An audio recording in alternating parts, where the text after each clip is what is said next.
Penal reform. Hamburglar convicted in 1998 of breaking and entering a McDonald's hamburger franchise in South Beloit, Wisconsin, and currently serving a sentence of 3 to 5 years, made this impassioned plea before being interrupted by U.S. Senator Bob Smith of Rhode Island. Certainly there is room for improvement in our prison system, but I would hardly call the current situation rubble. After delivering his message to the subcommittee, Hamburglar was promptly placed in chains and returned to prison to serve out the remainder of his sentence in solitary confinement. Doyle Redland for the Onion Radio News, online at theonion.com. This is the Onion News Network.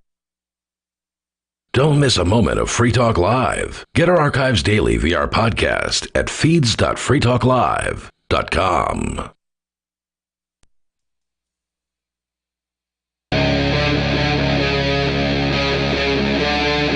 Free Talk Live.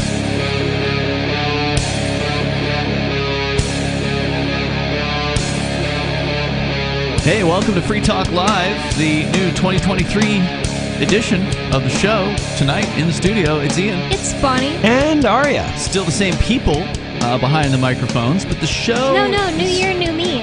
Well, okay, yeah, okay. That's true. That's cool. Point, yeah. I'm just kidding. I mean, it's a new you every day, honestly. You know, you can always start yourself over again. I think a lot of people believe that they're stuck with their past, and they live in that past, and I think that's a huge mistake. I would agree. A great thing to think of is our neighbor said to me once he likes to think of that he dies every night, like when he sleeps.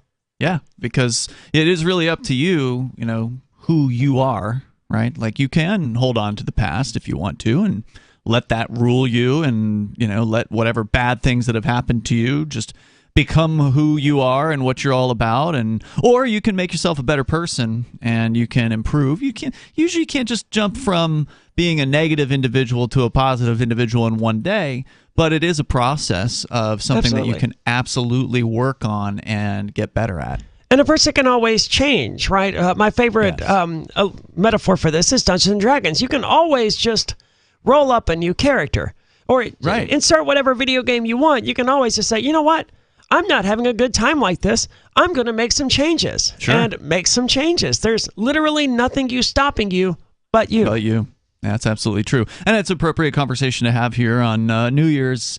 Well, not quite New Year's Day. Apparently, it's New Year's Day, though. Like, everyone's I'm They're surprised. taking the day off today. They are. I'm surprised, first of all, to find that New Year's Day is even considered a holiday, right? I know. I never understood why it's a federal holiday. Like, why do the feds and everyone need the day off? They just don't want to work. Right, which I sort of understand, but I historically didn't work New Year's Eve. It was just a day to me. Sometimes there was a party to go to, sometimes there wasn't, but it wasn't like, oh my God, it's New Year's Eve, we're going to get killed at the food place that I work at, right? Everyone else always said, though, I was like, it's just a day. And then New Year's Day was the same thing. It was just a day. I never even noticed that it was a holiday and that the banks and stuff are closed until today when I went to get something to eat.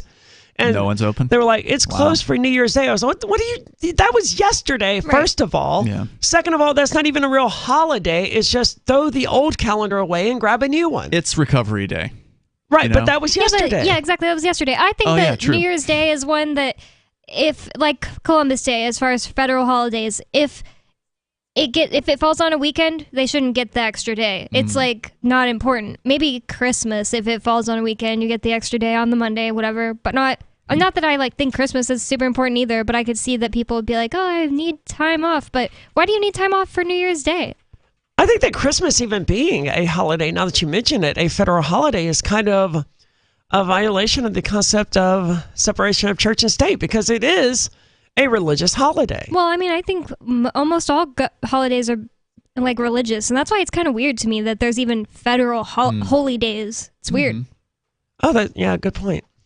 Never really thought about it that way. If you want to join the show, we are. This is a talk radio program. Phones are open every single night of the week. We are here 7 nights a week, and the number is 603-283-6160. I want to welcome you to the program and just to briefly touch on an important change that started last night with the Sunday night show. With the first of the year, we made a change to what we call the show clock here. Behind the scenes, it's going to be obvious for longtime listeners. You're going to hear more of us and fewer... Sorry. Fewer commercials. Usually you don't have to apologize for that, Aria, because usually the reason why people are listening is to hear the show, more of the show, and more callers if they call in. Are you telling me I had it backwards the entire... I thought people were tuning in for the commercials, and we just kept interrupting those. No. In fact, we're going to have fewer commercial breaks now. So there's only going to be 2 per hour instead of 4, which is the way it's been for the last 20 years almost with Free Talk Live. That's standard for media in general. It's pretty standard. Although what I did was when we were considering making this change, one of the first things I did was I reached out to some of our radio stations on the West Coast, people that air us a little bit earlier, quote unquote, meaning that on the West Coast right now it's 4:10 in the afternoon. So I wanted to see, is this okay with them? Because do they have like news and traffic together every 10 minutes or something like that? And are we going to interfere with that if we get rid of the breaks?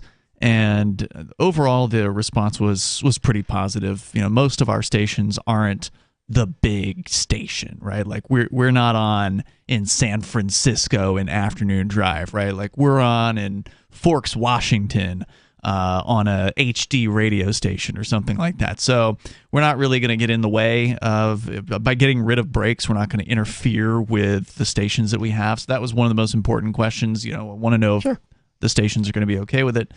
And since, as long as it doesn't create more work for them, I imagine that they're sort of ambivalent for it, right? Well, it is a little bit of work because they had to go in and they had to change their automation system before the end of the year. They had to delete 2 breaks an hour.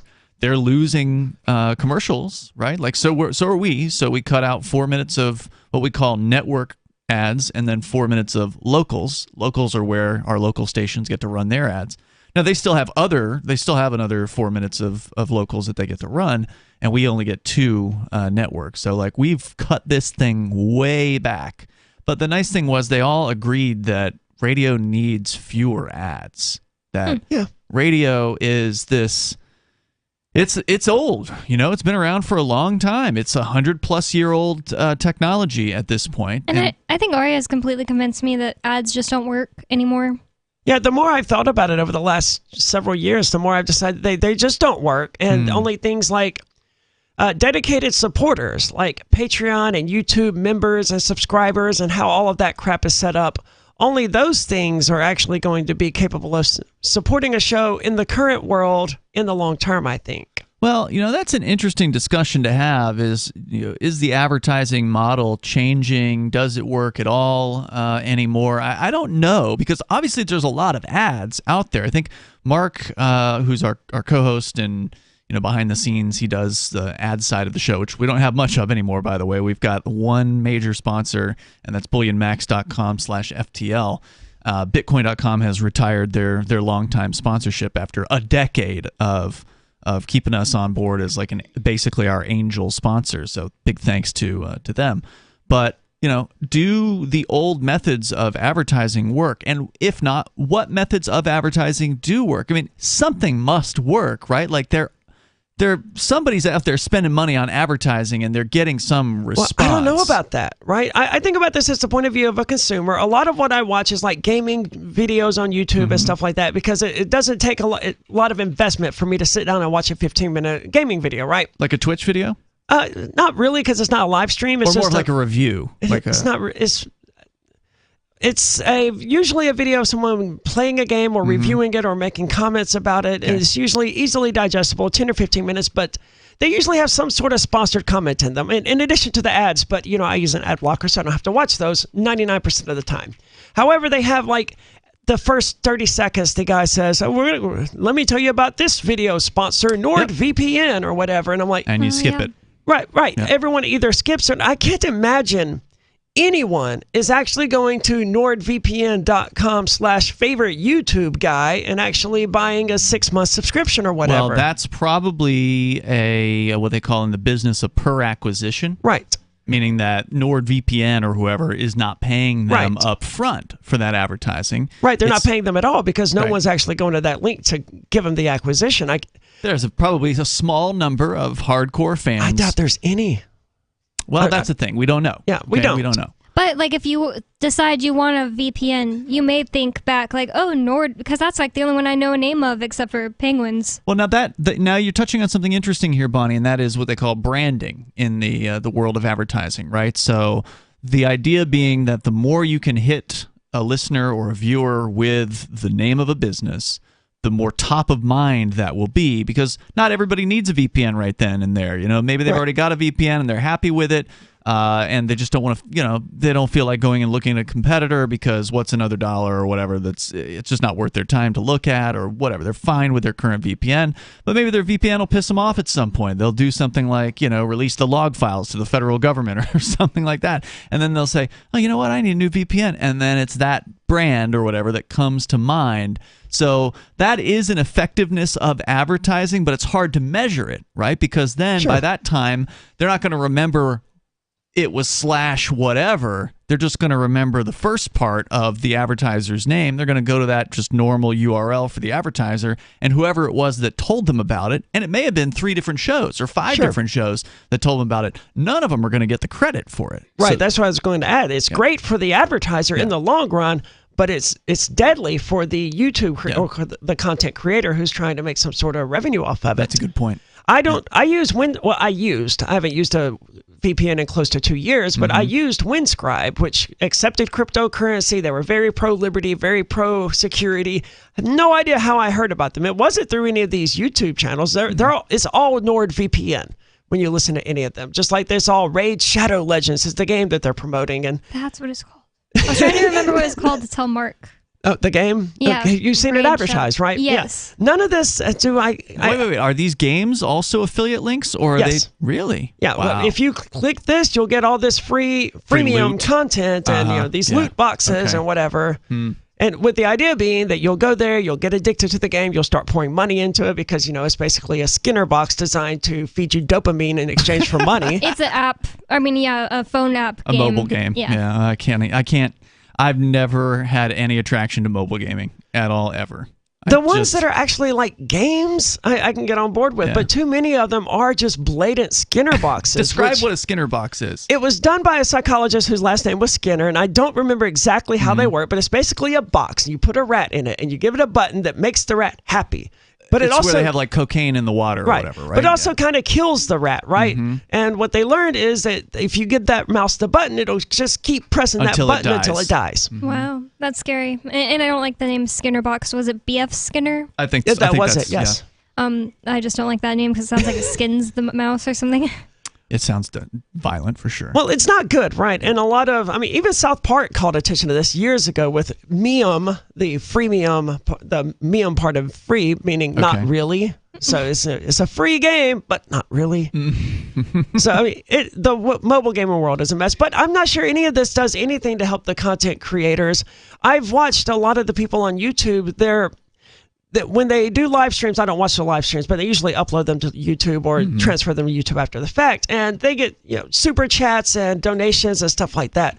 I've systematically watched the number of donations these people get just slowly go down over the last 2 years. Really? Yeah, and I suspect you mean the live ones that come in? Yeah, super chat. Like this person donated $2 through super chat and said this, where there used to be one every 2 or 3 minutes, now there's one every 10 or 15 minutes, and the amounts are much smaller.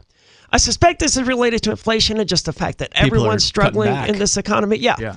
So they have less money to spend on entertainment, things like that. And if they're going to invest in one of their content creators, why wouldn't they do something like Patreon or something along those lines that gives them more of a direct connection to that creator instead of just throwing a super chat out there? Well, plus how much does YouTube take out of those super chats? Also a good point. I bet you Patreon, I think they jack like 10 or 11%.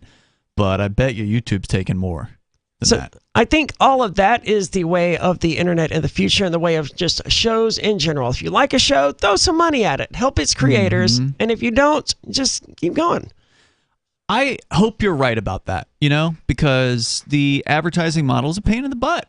We have to jump through all these hoops to bring advertisers on. And then if we don't perform for them, then we disappoint them. And that really sucks, right? Because we want people that want to support us to succeed, and there's probably various different reasons why it doesn't work out. for whatever reason. I don't know what that is. Free Talk Live has historically never been particularly great for advertisers. There have been certain, there have been what we call angels in the business, people who advertise with us for ideological purposes, and Bitcoin.com was one of those. It was Roger Ver back in the day. He was an advertiser with Memory Dealers, which was his computer hardware, like computer RAM dealership that he had. This was before he became Bitcoin Roger Ver.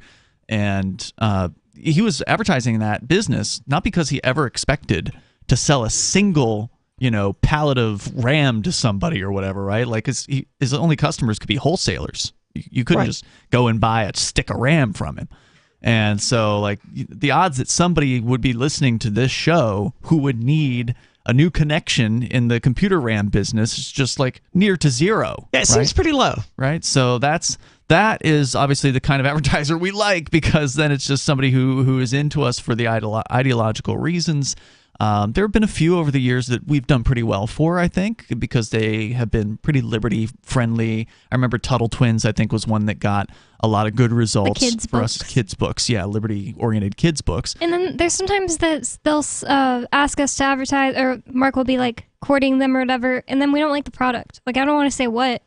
Yeah, I've turned things down before. I'm like, I don't want to talk about this thing. There was a drink earlier this year, and it was supposed to give you energy. It did nothing for me. Yeah. I don't want to say what it is. Same here. You ended up giving me some of them to try, and same issue. Yeah, we don't want to be dishonest. We don't want to bring an advertiser on that we're not interested in, that sort of thing. And I've always been good about telling Mark no to various different things that he's pitched over the years. Because he comes up with some creative pitches. Ukrainian brides. I wasn't going to mention that one, but he did. He tried that. Come up with that one. So, some things have worked out. Tuttle Twins was a good example of one that worked. But in that case, it's like, well, once we've sold enough books, then they're done. Like, how many times can you sell books to people, right? They bought your book series, and that's it. So, like, you can't keep that one going.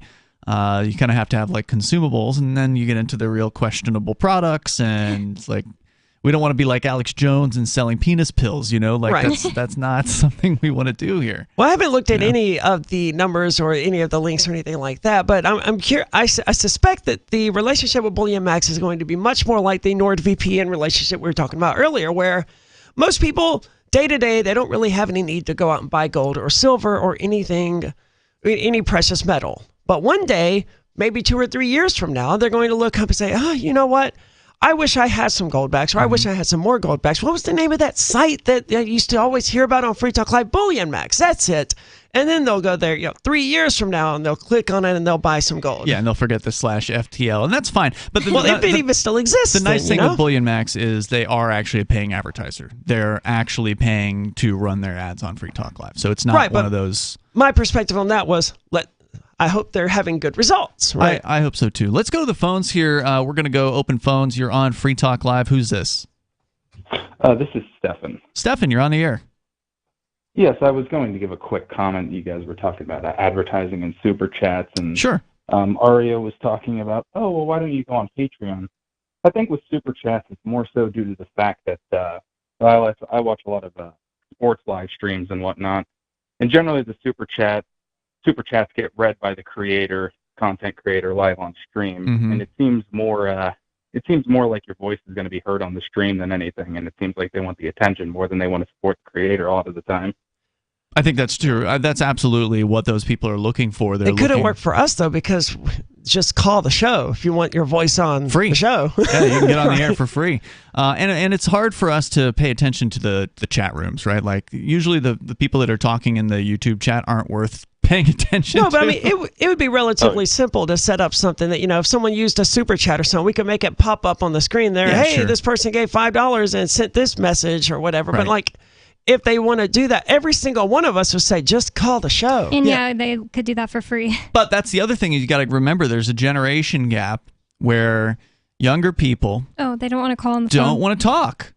Right? So, I don't want to answer my phone either, but this is like my phone rings and I just immediately turn it over. I don't, unless I immediately recognize the name, but And you're younger than I am, and Bonnie's younger than you are. It seems like I don't know if it's a millennial and Gen Z thing. To me, it's way worse when you need to call someone for a service. Like whenever I need to call to see if Coconut's groomer is there to cut his nails, it gives me like, I don't want to say anxiety. It just gives me like a, ugh, I don't want to do this feeling. No, I feel you. I'm with you 1,000%. He is laughing, but I get it, man. Yeah. I don't want to talk to people either, but that's different when you're calling a show. I don't know. Maybe Super Chats would be good for the millennial and Gen Zers out there who don't want to actually express themselves for free. We do have the ability. It is the tip.lrn.fm. There's the URLs up there all the time on our video feed. That doesn't give them a Super Chat, though. But they could have something on the video feed for a really long time that's playing like a message. If yeah, they it literally put it in prints it over top of the video feed. We just never remember to talk about tip.lrn.fm. Well, and it's because it's not worth talking about, because the reality is we're not a video heavy show. There's not a lot of people that watch the video streams. This is a radio show that has a video component, and we've got, on a good night on the Odyssey stream last night we had 18 viewers. And it's like the odds, these shows that have the super chats that you're talking about, they have thousands of viewers, right? Like hundreds, if not thousands. But that's only viewers. because And you don't even have to like the content, to be fair. I'm not sure if I could butt in here, but I remember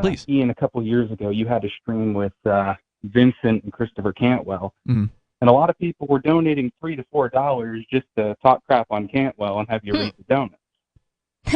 Yeah, well, and those were that was an online stream, so in that case, it's something where we're easier, more able to focus on those sorts of things, like the actual chats that are coming through. Actually, right now, I don't even know the easiest way to do that would be, because we used to have Restream as our video streaming provider, and then we dumped them a little while ago because Restream refuses to stream out to any Russian video streaming sites.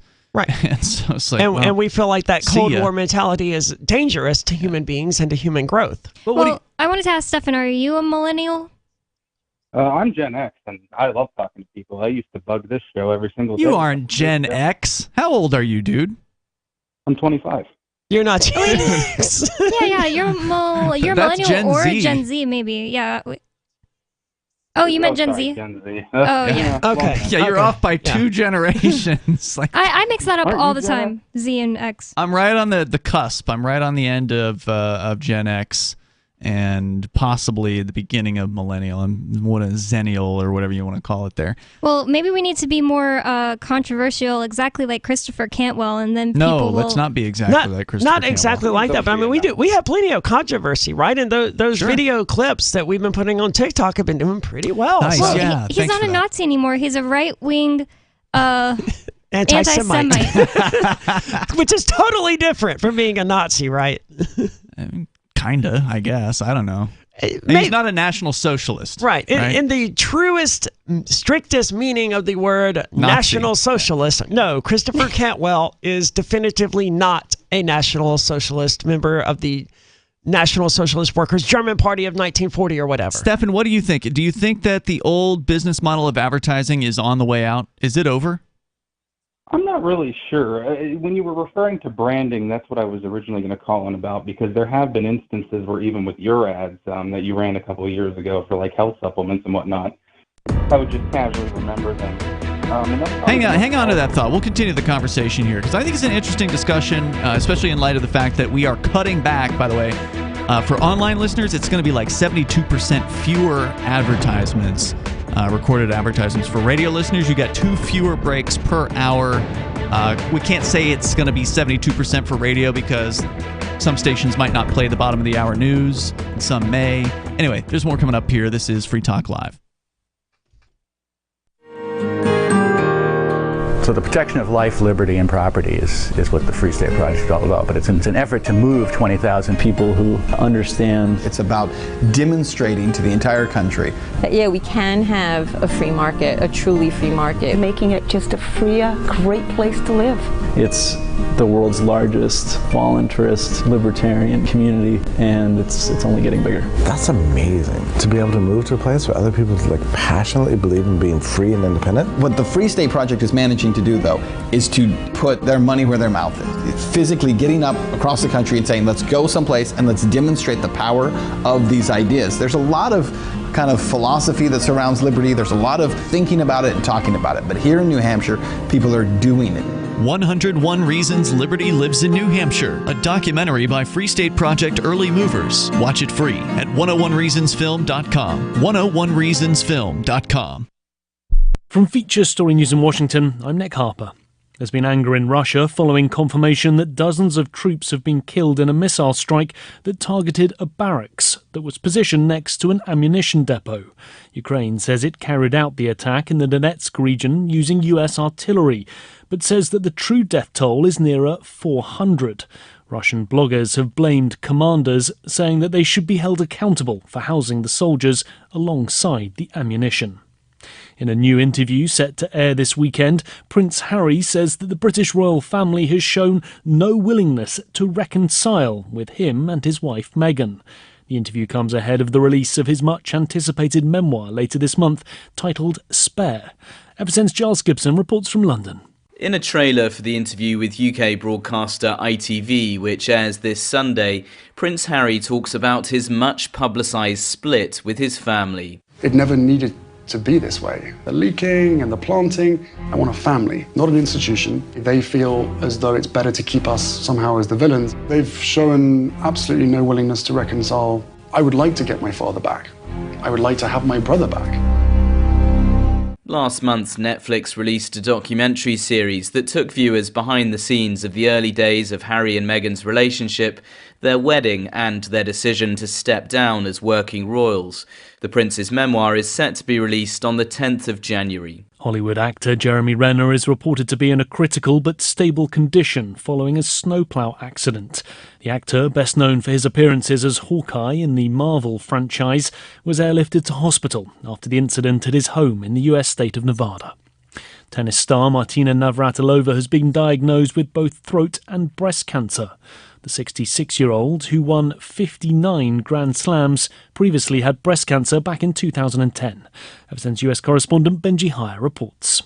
The Czech-born American, who now lives in the United States, calls the stage 1 throat cancer and early-stage breast cancer diagnosis serious but fixable. She says she'll fight with all she's got and is hoping for a favourable outcome.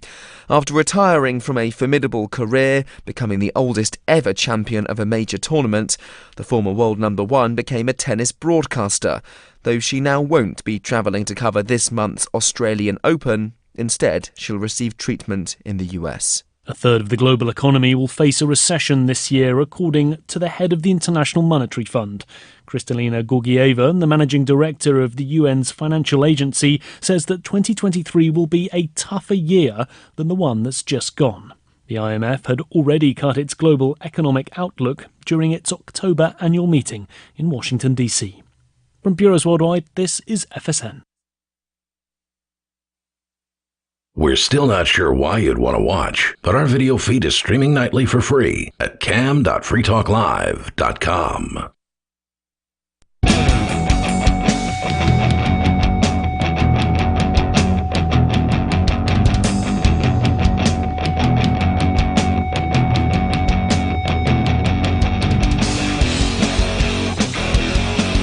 Hey, it is Free Talk Live, and welcome to the 2023 episodes. Things are changing a little bit around here. In fact, a lot. In fact, that's what we're starting out the show talking about, is kind of the idea of the old business advertising model, the old media advertising model. Look, we're an old media show, but we're also a new media show at the same time, and it's kind of a weird place to be. We've always, from the beginning of Free Talk Live, occupied this sort of double zone, like 1 foot in the old media, 1 foot in the new media, and it's kind of an awkward position to be in. And it's probably because of the year you were born in, because it's like you can do all kinds of stuff, like run a radio studio without any screens in it, like I saw the picture of yesterday, but you're also like really young at heart. Thank you, Bonnie. But the picture you saw yesterday, Bonnie was looking at old Free Talk Live pictures from like the beginning when we were in an actual radio station. The caller Ratspeed showed me how to look at them. Yeah, she's going to archive.org and pulling up the old freetalklive.com site, which has some of those pictures on it. And that station had at least 2 computer screens in there. Maybe you couldn't see them. They were just weird looking, like so you couldn't tell they were screens. I mean, it was, 2007, 2008? 2002. Okay. Yeah, okay. So you didn't have flat screens back then. You would have had the old CRT cathode ray tubes. beefy boys. Yeah, they're heavy. But we had computers and things like that, Bonnie. In fact, they had abacuses. But there was also like a big rack of tapes CDs, in the background. Yep, and carts. Yeah, those are called carts. So we had those when I first started in radio, and then the computer age really took over. So I was there for when automation really came into the radio business. I saw that happen, and I saw people lose their jobs to computers all over the place. I can imagine, because previously they literally had a person there to do those things, and suddenly it was automated. The operator, my grandma did operator work where you could for the phone unconnect things, and connect another one. Yeah, and those people lost their jobs in a lot of cases as well when automation came in. So it's resulted in a conversation tonight about advertising. Is the old model working anymore? Well, it's the new model, right? It's the old model would be, widespread shotgun advertising. Here's a commercial about Tide laundry detergent. Everyone watching this show was going to see it. And there was some specifics, right? Like it wouldn't show Tide laundry detergent in the middle of a SpongeBob SquarePants episode. That's true. But it would do it at 3 o'clock in the afternoon. But it wasn't like, this person has an interest. We know this is a middle-aged woman. We're going to target her with this laundry detergent. Now they have that on the internet, big time. Right. Now it's much more targeted instead of being this wide shotgun approach. And I think the previous method probably worked better as far as making people aware of various brands, at least for the content creator. And that's sort of the aspect of it that I care about as one of these content creators, right? Good for, Gain laundry detergent if they're making a lot of money off of it, but they're not throwing anything to the people advertising Gain laundry detergent for them. Then kind of screw them for that.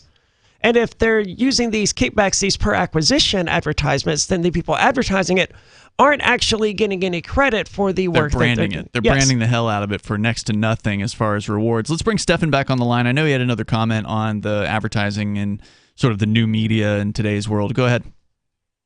Yeah, very brief. I remember you guys were talking about the old versus the new, and I was going to say actually kind of what Ario had just said, which was we haven't been in the old method of advertising for quite a while, as television itself, as we all know, is dying a slow, painful death. So it's no longer about making, everybody aware of your various products, but, as somebody who's, Ian, you're in your 40s, right? Yeah, that's right. Was there ever a point where you watched an ad and immediately thought, oh, I'm going to go out and buy that? I mean, who could remember that? Probably not, right? I cannot recall that, but, I mean, think about how many ads you see. The few that I've seen that were successful like that were always for events. Like a music concert or something like that. Something time sensitive where you knew you had to act now. Well, it wasn't even that, because that suggests it was more of a FOMO thing, like fear of missing out. Like, oh my God, I have to get this before they're sold out or whatever. It's like, oh, I didn't know Marilyn Manson was on tour now, or Pink Floyd. It was actually Pink Floyd at the time. I didn't know Pink Floyd was on tour. Why would I expect them to be? But apparently they're on tour. Let's go buy some tickets. Stefan? Yeah, to me it seems like that's more of where immediate buyers would come from, would be on things like that, and you would see a bit of that on TV. When I would watch TV, I would see a lot of things like, well, you'd better call right this second, or this offer is going to go away, or you need to go buy. Only the first 100 callers will get this. That's so obviously fake. Thank you, Stefan, for the call, man. I do appreciate you weighing in on this one here. Let's go to David in Georgia. You're on Free Talk Live. Go ahead, David. Hello. Actually, speaking of targeted advertising, the only time I can remember ads working for me were food ads.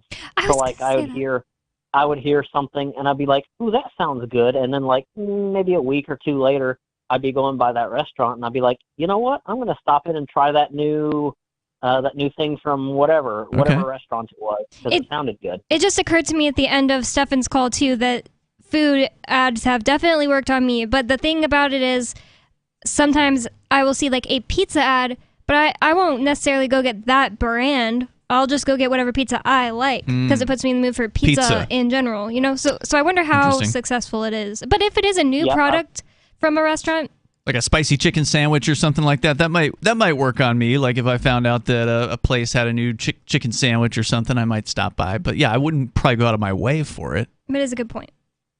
Yeah, I think food ads are about the only ones that have really worked on me because I'm a little bit nuts. I block all advertising on the internet as best. That's not nuts. That's one of the sanest things I've heard this year. How old are you, David, if you don't mind? 27. 27, okay. I mean, I think, and that's another thing I wonder about, like the demographics of the ad block users on the internet. I've blocked ads for as long as I can remember them being blockable, right? Like that's an old thing. So yeah. Now you are a younger person, so where are you seeing the ads that are working on you? Are you still watching television? How are you seeing those ads? No, actually, radio ads are about the only things that work on me because I haven't watched television seriously in about 10 to 12 years. I think the last time I owned a television was when I was like 16. What about like Netflix and Hulu? Do you watch any of that? Oh, wow. I don't have any streaming services. I generally use only open source apps. I block all online advertising as best I possibly can. Well, this is another point that I made I sent out a newsletter to people in the radio industry, and I was explaining why we are making this change. Is that I think that younger people are less tolerant of advertising than older people are. Now, whether that's true or not, that's just what I think is the case. Younger people are more tech savvy generally. They know how to implement things like an ad block. And older people grew up with the advertising habit on television and radio. They sort of understand that the price you pay for quote-unquote free entertainment is that you watch or listen to the advertising. That's just sort of the deal. But young people didn't grow up with that. Like, you know, David, you're 27. Like you said, you don't watch television. You don't have that habit at all. I don't either, by the way. I've never had cable television ever since I left my parents' house, you know, when I was leaving my teenage years. So, like, I think that's true for a lot of younger people. They're cord cutters. They don't have the same allegiance to, oh, I got to watch this ad break. They're gonna, you know, if they record the program, they're gonna skip through the ads. If they have the ability to skip an ad, they're gonna skip the ad. So, I just don't feel like advertising works as well on a younger generation, and that's where I think where you're right, Aria, that the best way for shows like ours and others to move forward is to connect directly with people and try to leave the advertising model behind. Haven't you guys heard lots of people, like especially young people, say because they've seen an ad so much they will never buy from that person? Like if you see an ad too much on YouTube, like I will purposely never buy from them. I don't know if it's a matter of frequency, but there are some things that I find so obnoxious that I don't care what their product is. Like if their audio settings are screwed up and they come in at 10 times louder than the video I'm watching, nope, you're done. I will never buy your product. Yeah. Or if the video, so annoying. Yeah, or if the videos, you know, video quality just doesn't mesh. Like I'm watching a dark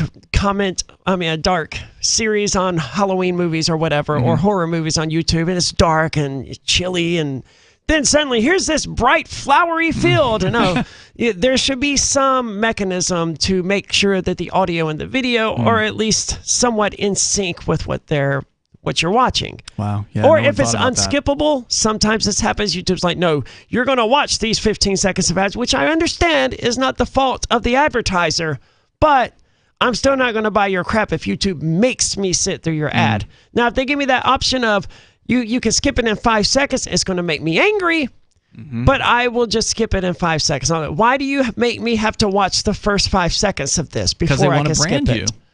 But it's not going to work. It's not branding me. I'm just watching for this little countdown here. I've zoned everything out, and I'm hyper-focused on that number. And as soon as it turns into skip, I'm hitting that button. I suspect you are not alone in that habit. David, anything else you want to share with us about your advertising buying/skipping habits? Yeah, the weird thing is that I actually don't mind some advertising, but actually I really hate targeted advertising because I'm an online privacy nut, and so I actually prefer shotgun ads way more than I prefer targeted ads. I mean, that's what you were saying, Arya. They're not trying to invade your personal information. Well, they're always wrong, too. They always advertise something to you that you've already bought. They always advertise to you for the websites you've already gone to. And it's like, why does this work on people? Why are people paying for these ads? Why I are don't the see buyers? how it could work. I don't understand. Every time I buy something online, I get an ad for that website. And sometimes it'll literally show the product I bought. Yes. If I go to tvtropes.org right now, which is a great website, if you have the rest of your life to kill reading funny articles, that's where you want to go. And, they have ads there. And I guarantee you, if I go there right now, I'm going to see ads for Bullion Max. 100%. Like if I go to DuckDuckGo and I look up shoes, I'm going to see ads for shoes. I'm okay with that. Sure. Because they're not targeting me directly. They're targeting the search of shoes. That makes sense to me. Yeah. But when... Well, if I'm looking for shoes, I'd expect to be... I want to hear the what. Go ahead, David. Sorry. But when I go on Amazon and then type in shoes and I click on a shoe and then decide to leave, and then I go to Google and see that same shoe ad, and then go to Bullion Max and see that same shoe ad, I get annoyed with it. Yep. Yeah. Yeah. Like there's a reason you clicked off, because that happens to me all the time too. Yeah, advertising has a lot of. They're going through growing pains, and I don't know if they're going to survive it. I don't know. I think you're right, though. Context is important. If I search for shoes, I expect to see advertisements for shoes. But if I'm searching for, the latest tips in PvP in World of Warcraft, if I see an advertisement for a shoe that I was looking at a week ago, I'm going to be angry. My favorite kind of quote-unquote ad, I don't think it's really an ad, is like, if I want to know about a new, if I'm trying to buy a new beauty product, I will go to somebody who is a YouTuber that talks about beauty stuff and see what they like. It's not necessarily an ad. I guess it could be if they're a lot of them you. Get free product, right? To review. Right? Don't they? But then you can hear them talking about how it worked for them, and the ones that I like the most are the ones that will say negative things, like they sent me this, I don't like it.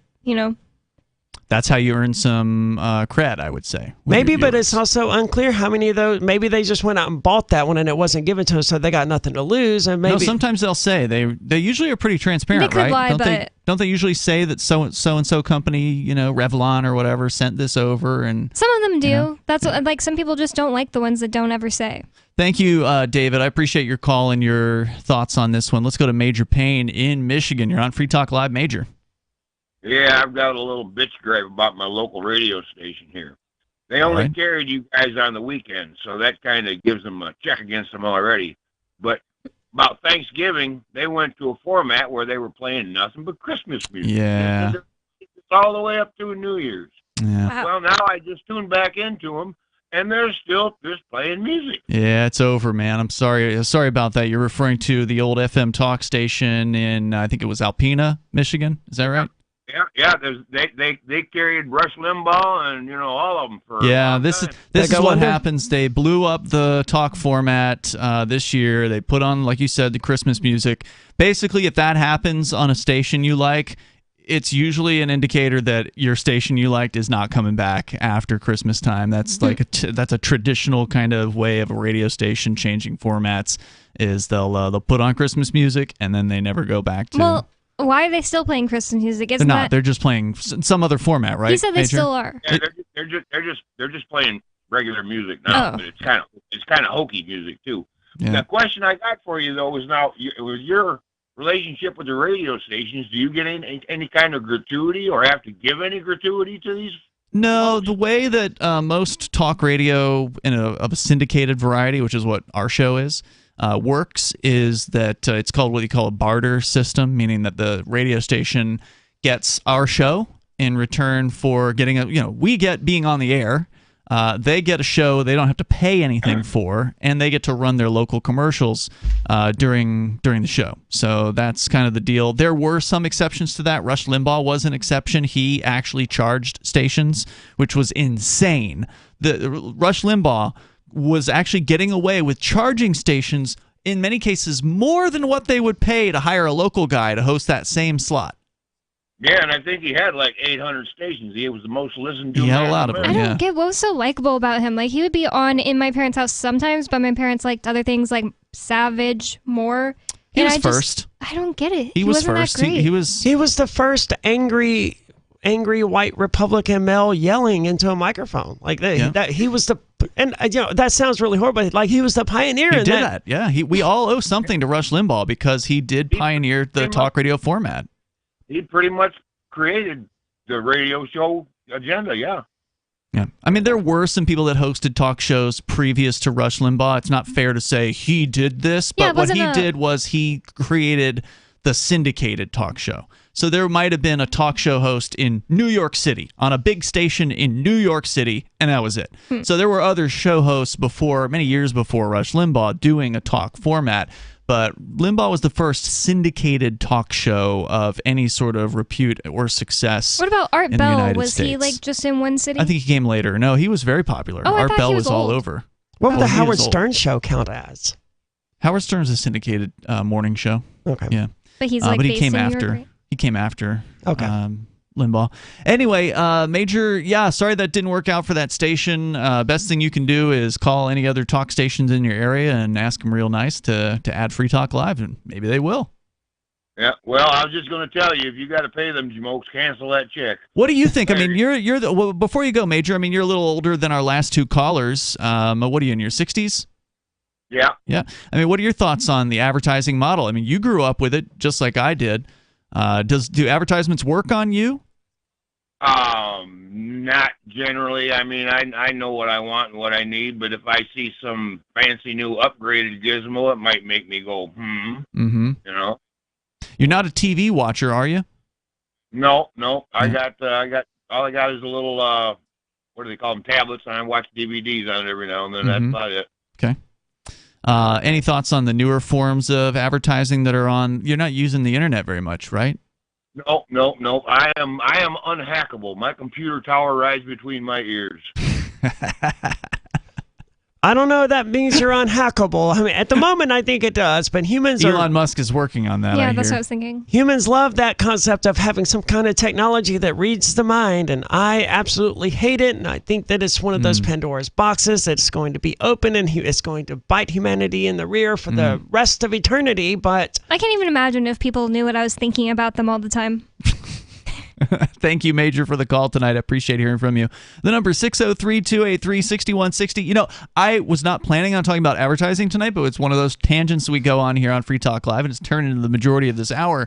But I actually did have something in show prep that is relevant here. It's from Axios.com, and they're looking at television and the numbers going down, which of course is what we've been covering for years here on Free Talk Live. I think I know 3 people who watch television, and that's... Are they all older than 65? No, but anything they do watch is just sports. That's a good point. My dad didn't get rid of cable for a really long time because of sports until he found, because like all those packages for other things you can watch sports on, he was like annoyed because he'd have to buy all of them to get the specific things he wanted. Then one day he got like a good enough package and got rid of cable. But for the longest time, that's why my parents had cable at all, was because... It was just for the sports. Just literally sports. So wait, is he getting them online now? Yeah, he has some kind of like online things now. So he's got like the Major League Baseball TV. or If NFL. you have DirecTV or whatever, you can go to DirecTV.com and sign in and basically watch some of these things. Mm-hmm. But well, also they'll sell you packages on like MajorLeagueBaseball.com or NFL. I think they have. I think that will sell you stuff. I have no clue which ones my dad uses, but it's not like he doesn't have cable. He doesn't have other stations. It's all sports. And then my parents basically just watch like Netflix or DVDs or all of the people I know, and I never thought about it until right now, but every single one of them who has cable or satellite or whatever, the only things I ever hear them talking about watching is NASCAR or football. Always. It's never anything else. It's never, the latest show on TBS or TNT or whatever. Never. It's just sports and sports. Is this like sport? Is this at work you're talking about? Yeah. People at work. Yeah, just ordinary non-libertarian people going about their lives. The water cooler talk, as it were. One person, if they watch a new show and they're talking about it, it's on Netflix or HBO Max or whatever. Netflix is definitely where people watch shows now, but one person that we know said that his mom always has cable news playing, like CNN or whatever. Yep. And he noticed that for the first time ever, like every single commercial was for old people. Like Right, so they're like doing, adult diapers. Yeah, quote that unquote kind of thing. targeted. But it's because vitamins, Ensure. Right. That's what he said. And he told her to pay attention to that, and she was just like, am I old? Because Yeah. it was his mom, and she's older. Well, right, because the advertisers know that younger people are not watching cable television. So it is like targeted in a way. So here's what the Axios story is about here. It says that 2022 is one of the hardest years ever for traditional television companies, and it's only expected to get worse as the ad market continues to slow and cord cutting accelerates. They're saying the transition to streaming has wreaked havoc on the business models of major media firms, driving a new wave of consolidation and putting smaller channels' survival at risk. Paramount, Warner Brothers Discovery, and NBC Universal are all expected to sell or combine with other media entities in the next few years. So as though we didn't have enough consolidation in the media business, they're saying it's going to get worse. In order to give their businesses the scale needed to possibly compete with tech firms like Amazon, Netflix, and Google. And of course, Amazon's also doing original television programming now. I'm kind of okay with this because at the moment you need a subscription to CBS and to Paramount Plus and HBO Max and Netflix and Hulu and AMC and countless others. Some consolidation from these idiots wouldn't be the worst thing if I could just subscribe to one of them and get Paramount Plus and CBS and HBO Max all at once. That's a good thing from my point of view. Well, that's the odds that that's going to happen seems slim at this point, because who would be the aggregator? How exactly would that work? There's all these rights issues when it comes to the streaming of these things. Maybe they can just cut down on some laws. I thought the idea was that they were going to merge because they couldn't. Well, then but they're not all going to merge. Well, not right? all like of them. Netflix isn't going to absorb all of those. No, companies. but some of them might, like Paramount to CBS or whatever, may merge, and then that's one fewer subscription I have to buy. Well, that's the thing. How many of these subscriptions do you have? Too damn many, man. Can you think of them? Enough that if I wasn't on federal pre-release and trying to be a good upstanding citizen, which is a good thing, I would be torrenting everything I have to watch. There's a reason that most of what I watch is now on YouTube, which is free. Yeah. Right, because I can't stand this. There's 15,000 different streaming services, and none of them have the freaking show you're looking for. And if they do, and if you do happen to find the show you're looking for, oh look, it's behind this totally new streaming service that Doctor Who used to be on Hulu, but now it's on HBO Max. Oh no, it's not on HBO Max anymore. So now it's on Paramount. No, it's not on Paramount anymore. I hate that. Every month after month, you end up subscribing to a new one, and then it's gone from there, and you have to go back and find out which ones you canceled. And your credit card hits, and you're $600,000 in debt because of streaming services. Wow. That's frustrating. Yes. That really is frustrating. So the pirate, we're right back to that point where people are going to just start downloading torrents again. Well, you know what's crazy to me? I could be entertained with YouTube for the rest of my life, basically. And I really love YouTube. And apparently not enough people are watching it anymore. There's this really big makeup person called Jeffree Star. And I was not like a big fan of him, but I decided to go check on him the other day because I was just like wondering what he was doing anymore. I never hear about him, and he was really big. He also has a makeup company that's like, really big. And he's leaving YouTube because he said not enough people watch YouTube anymore. It's not worth his time. I was like, what? That's crazy. YouTube is just the best one to me. Where's he going to go? Odyssey? Odyssey will be lucky to survive the next 6 months with what the SEC's doing. We're going to have to keep our eyes on that one. There's more coming up here. Hour number 2 is on the way. You can join us. Because we are smothering in spam, please do not reply to all when you can instead reply. I was recently among over 100 invited to a corporate reunion. It's always a warm affair, and that's the problem. Enthusiasm for our upcoming get-together caused many recipients to RSVP the organizer with a cheery reply to all. I can't wait. Then others piled on with a reply to all to that. Then the "I'm out of my office now" autoresponders joined in. So I replied to all, asking that we all reply only to the organizer. Hey, at least I tried. One invitee, apparently retired, shot back, "Point taken, but I really like seeing the responses since they're so positive." Smiley face. This better be an open bar. From survivalspeech.com, I'm Holland Cook.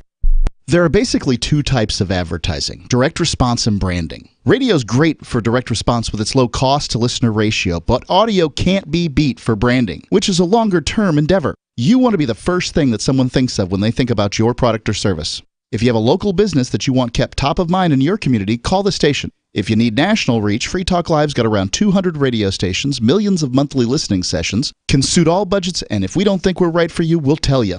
Email me, mark@freetalklive.com. Tired of cancel culture? Sick of mega tech corporations holding an axe over your head? Join the LRN.FM Matrix chat server. It's self-hosted, so no one else can tell us what to do or say. Don't like the existing channels? You can make your own. You can even connect into some of our channels from other Matrix servers. It's federated. For the full LRN.FM Matrix experience, though, you should join our server via the step-by-step instructions at chat.lrn.fm. chat.lrn.fm. You're listening to the live edition of Free Talk Live. Hour number 2 is next, after the news, here on the Liberty Radio Network at LRN.FM. From Feature Story News in Washington, I'm Nick Harper. There's been anger in Russia following confirmation that dozens of troops have been killed in a missile strike that targeted a barracks that was positioned next to an ammunition depot. Ukraine says it carried out the attack in the Donetsk region using US artillery, but says that the true death toll is nearer 400. Russian bloggers have blamed commanders, saying that they should be held accountable for housing the soldiers alongside the ammunition. In a new interview set to air this weekend, Prince Harry says that the British royal family has shown no willingness to reconcile with him and his wife Meghan. The interview comes ahead of the release of his much-anticipated memoir later this month, titled Spare. FSN's Giles Gibson reports from London. In a trailer for the interview with UK broadcaster ITV, which airs this Sunday, Prince Harry talks about his much-publicised split with his family. It never needed to be this way. The leaking and the planting, I want a family, not an institution. They feel as though it's better to keep us somehow as the villains. They've shown absolutely no willingness to reconcile. I would like to get my father back. I would like to have my brother back. Last month, Netflix released a documentary series that took viewers behind the scenes of the early days of Harry and Meghan's relationship, their wedding and their decision to step down as working royals. The Prince's memoir is set to be released on the 10th of January. Hollywood actor Jeremy Renner is reported to be in a critical but stable condition following a snowplow accident. The actor, best known for his appearances as Hawkeye in the Marvel franchise, was airlifted to hospital after the incident at his home in the US state of Nevada. Tennis star Martina Navratilova has been diagnosed with both throat and breast cancer. The 66-year-old, who won 59 Grand Slams, previously had breast cancer back in 2010. FSN's US correspondent Benji Hire reports. The Czech-born American, who now lives in the United States, calls the stage 1 throat cancer and early-stage breast cancer diagnosis serious but fixable. She says she'll fight with all she's got and is hoping for a favourable outcome. After retiring from a formidable career, becoming the oldest ever champion of a major tournament, the former world number 1 became a tennis broadcaster, though she now won't be travelling to cover this month's Australian Open. Instead, she'll receive treatment in the US. A third of the global economy will face a recession this year, according to the head of the International Monetary Fund. Kristalina Georgieva, the managing director of the UN's financial agency, says that 2023 will be a tougher year than the one that's just gone. The IMF had already cut its global economic outlook during its October annual meeting in Washington, D.C. From Bureaus Worldwide, this is FSN. With FSN Spotlight, I'm Simon Marks, and as the year begins, it's reported that millions of people around the world are embracing Veganuary, an opportunity to spend the first month of the year adopting a plant-based diet. It's been nearly a decade since the idea of Veganuary was first promoted in the UK, and since then, at least 6 million people say they've tried it. The campaign is backed by producers of plant-based foods that have broadly been struggling to find much of a toehold in primarily meat-eating markets. Mike Hill owns a vegan pizzeria in the UK city of Norwich and has himself been a vegan for the past 30 years. Veganuary has grown incredibly over the last 10 years. Any diet has healthy and unhealthy options. You can be vegan and unhealthy. You could just live on fried chips. That would be vegan. Would it be healthy? Would it be sensible? No.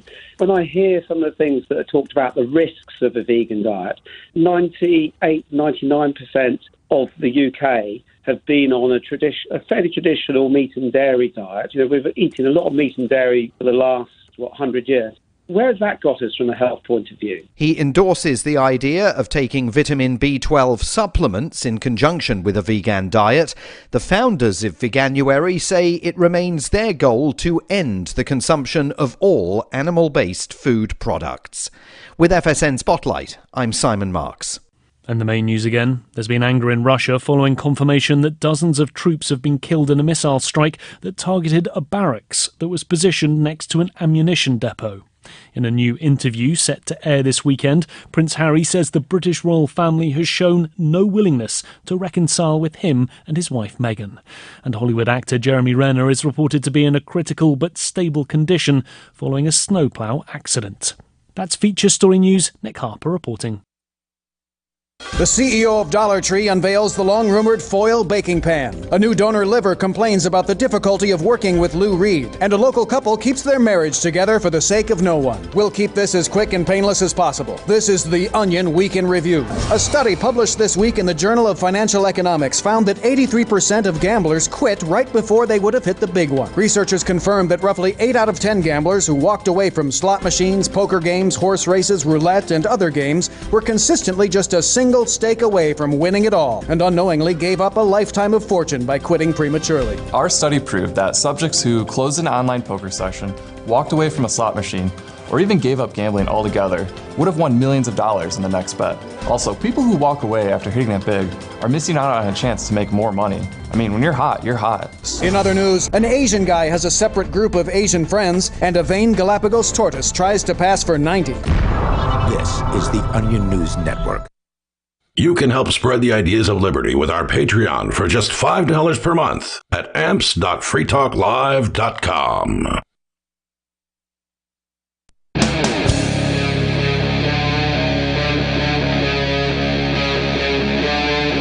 Free Talk Live.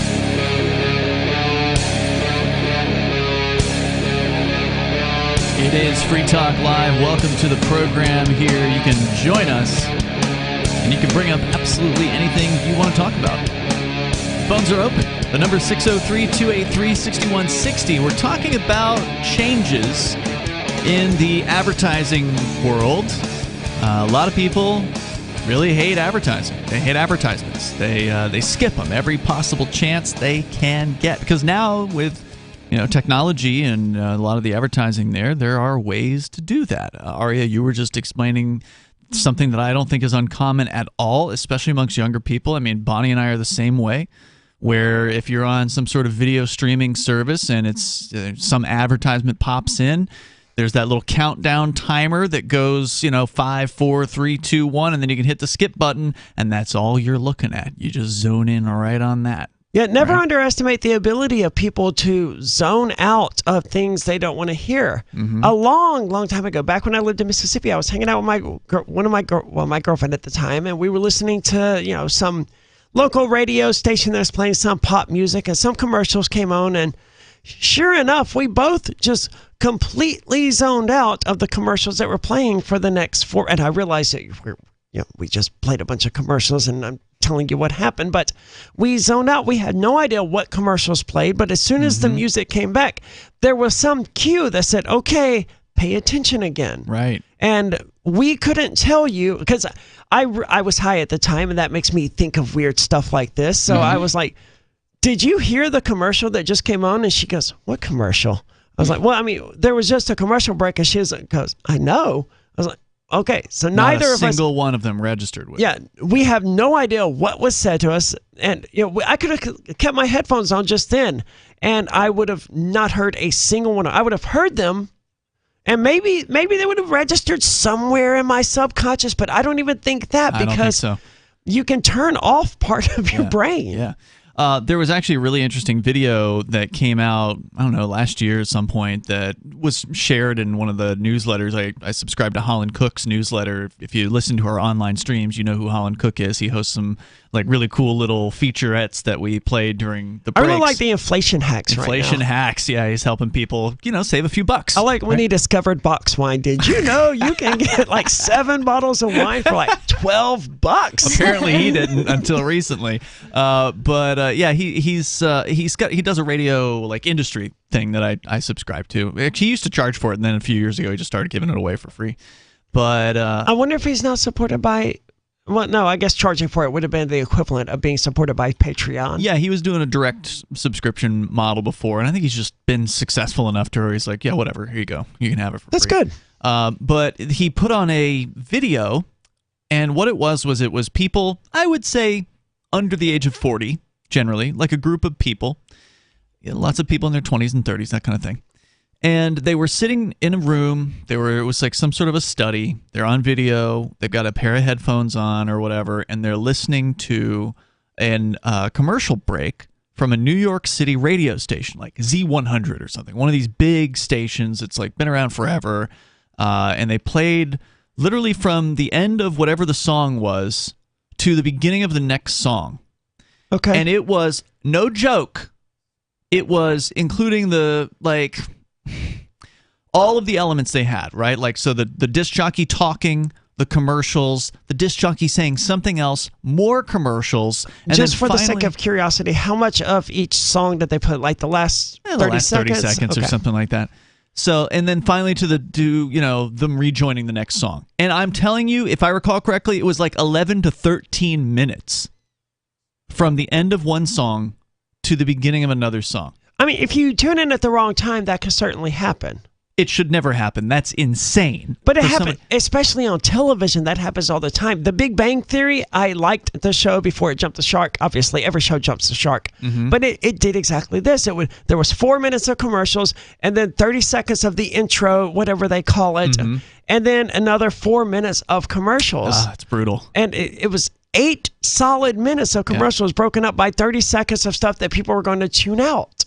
And then the show actually started. And then 7.5 minutes later, there was another 4-minute commercial break. Well, and what was interesting about this was, watching these people's reaction. Like, because they are on the assignment they have is to listen, right? Like this is what the study is, right? To listen, to see, okay, when would you have punched out of this break, right? Because we know everybody's going to. If you're in your car or whatever, and you're tuning it, you're listening to the radio, at some point, most people are going to punch out from that station once they get into the commercial. I immediately changed the channel to look for a station playing music. So you're immediate, right? Yeah. Like there were a few people, I think most people But this is why radio all moved toward playing commercials at roughly the same time, right? Yeah. I think they did that on purpose. Some do. I'm always looking and I'm like, now they're all on commercials. Yeah, some do. Certainly the ones that are owned by the same company are definitely doing that. See, I thought it was just sort of a... you don't have to have a conspiracy for people whose interests align to work toward the same goal, right? It just sort of happens organically. If I need to survive and you need to survive and we both need to survive, then we're going to do things that just organically work together for the goal of survival. It must be the case, Ian, because it's like every single time I'm like, oh, commercial, I'm changing it. I loop around a couple times. If I don't find one straggler still playing music and it's a good song, then I just turn the radio off. Yeah. So that's how most people were in this study, right? They were like, yeah, I'm out, right? Like I would have punched out first commercial, I'm out, I'm gone. Some people were like, yeah, I'd listen to this ad, and then despite being instructed, hey, we want you to listen. Well, no, they had to listen. They were giving feedback on if they were just a normal listener, what would they normally be doing, right? And most of their answers were, okay, I'm already switched to the other station at this point or whatever. But they did have to listen. Some of them said they probably would have listened through given it the first ad, like listen to the first ad and then they'd punch out. But most of them would punch out during the first ad, usually as quick as Bonnie was saying, like right away.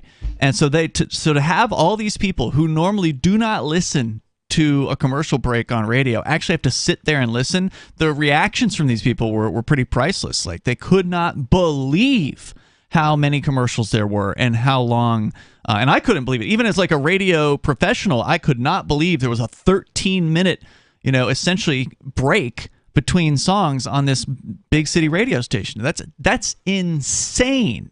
Well, when I listened to Free Talk Live, I would listen via the website, the MP3 player thing, I guess, and it played all of LRN's ads. So LRN's ads are special, though. Yeah, I was going to say they're just not bad. But that's because I personally care about them. The only one that I would turn off every single time, I'm not going to remember what it's called right now, but there was a lady saying, "My cat has dandruff."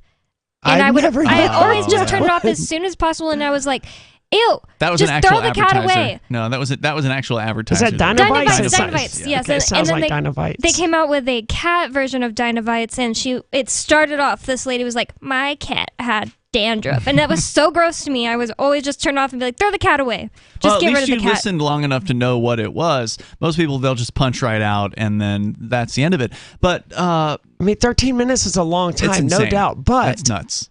We just threw out 8 minutes and 10 seconds by my quick but there's 6 minutes of that is news. Oh. So it's program content mostly. So that's us. You put the news in there, right? Well, I do, and so does every radio station out there. So the top of the hour break is actually more news than it is commercials. Okay, I feel better then. Yeah. But it is a long break. That is true. But it's a long break for us, not necessarily for the listener. But you're getting content. Yeah, you get 2 minutes on our current clock. You get 2 minutes of ads, and one of those belongs to the station, the local station, and then you're right into the 6 minutes of news, basically. Now we have a graph. Like if I needed to know this, like a spur of a moment, we have a graph that I could look at, but it's not in front of me. Right. For listeners who are like, why doesn't Aria know this? Now we can't say for sure what the local station would do with their 6 minutes of news. Some of them are going to play news for 5 minutes and take maybe one more commercial after that. Some of them might have a 3 or 4 minute news and then some local stuff or whatever. So who knows? We don't know what they're But we can't control what radio stations do. We don't. But what we've done here tonight and in the last night, so till further notice, until we decide to cut it back further, because we're not going to add commercials after this, is we've cut 8 minutes an hour of commercials. So we've got 8 more minutes of time that we get to actually have conversations. We get to get into deeper conversations. If we've got a guest or somebody on the phone. 8 minutes an hour? That's correct. That's a lot. I thought it was 24 minutes an hour. Per show. 24 minutes per show. 3-hour show. I really like the new format, and I realize this is my first night being on it, but we're a third of the way in at this point. I've been doing Free Talk Live for like 4 or 5 years now, and there's a much better flow. We're not stopping constantly. I'm worried there may be less time to prepare and work things out during breaks, but how much of that did we actually do anyway? It was usually just I was playing a video game or someone was scrolling through Facebook or Twitter or whatever, so it's not like we used the breaks to plan the next segment. Sometimes we did. Sometimes I do. Since I live here, I usually used to eat during the show, and today purposely finished cooking and eating before the show, and that makes it totally fine. I can pee twice an hour. Yeah, it makes the show go by, paradoxically, significantly faster. You think this new format does? Yes. That's interesting. Than it did previously. Yeah, that is an interesting observation. I mean, we're both brand new to it. This is our first night doing this new format, and it's still open phones. It's still the same show. The number is 603-283-6160. We're not going to be so meta about it for into the future. It's just new to us. But yeah, I mean, screening calls worries me as well. But we're not going to. We're just going to take them. Yeah, we're just going to wing it basically. I mean, I like it. Kind of the way I see it, Improv. Aria, is. We never had a call screener here anyway. We were always just doing our own call screening during the breaks. But we had GCN doing it for a while. That's true. For years we did have GCN, but for the last 2 years we have not had our own call screener. And it really doesn't matter that much. Ultimately, if we get crankers calling in, then we'll play it differently if we need to. And we're using the caller ID now much more effectively. We're using the call logs more effectively. Yeah. So the technology's gotten a little bit better on the back end here, and so far just taking calls as they come in has actually worked out. It's actually, I think, going to be better for the caller because you won't have to wait. It used to be that you kind of had to wait for if you called in the middle of a segment, and then we're in the middle of the segment, we don't know who you are, we're going to wait till the break and then screen you. Now we're not going to do that. We're just going to go and like we did with Stefan's call. And we still have a dump button. Yeah, we still have our dump machine. So I'm excited about it. I think it's a good change, and it's necessary. And this is one of the things I was trying to explain to the radio business people that are on my email list. It's like, whether you like it or not, younger listeners, they just are not as tolerant of commercial inventory. You go online, we've all seen these online streams. I don't watch a lot of them, but anytime I'm watching an online streamer or whatever, there's no such thing as a commercial break. That just doesn't exist. No, I bought a cheap $70 laptop at one point to connect to my television just so I could install an ad block and not use the built-in YouTube app, right, to watch stuff, because where they would force the ads on you. Yeah, with the there may be with a really high-end television, there may be an ad block application that you can install or something like that. But for the most part, just throw a cheap laptop in there and you've got the exact same thing. Right. And then you don't have to pay an ad block subscription service or whatever you'd probably have to pay with a smart television. And it works. No more ads.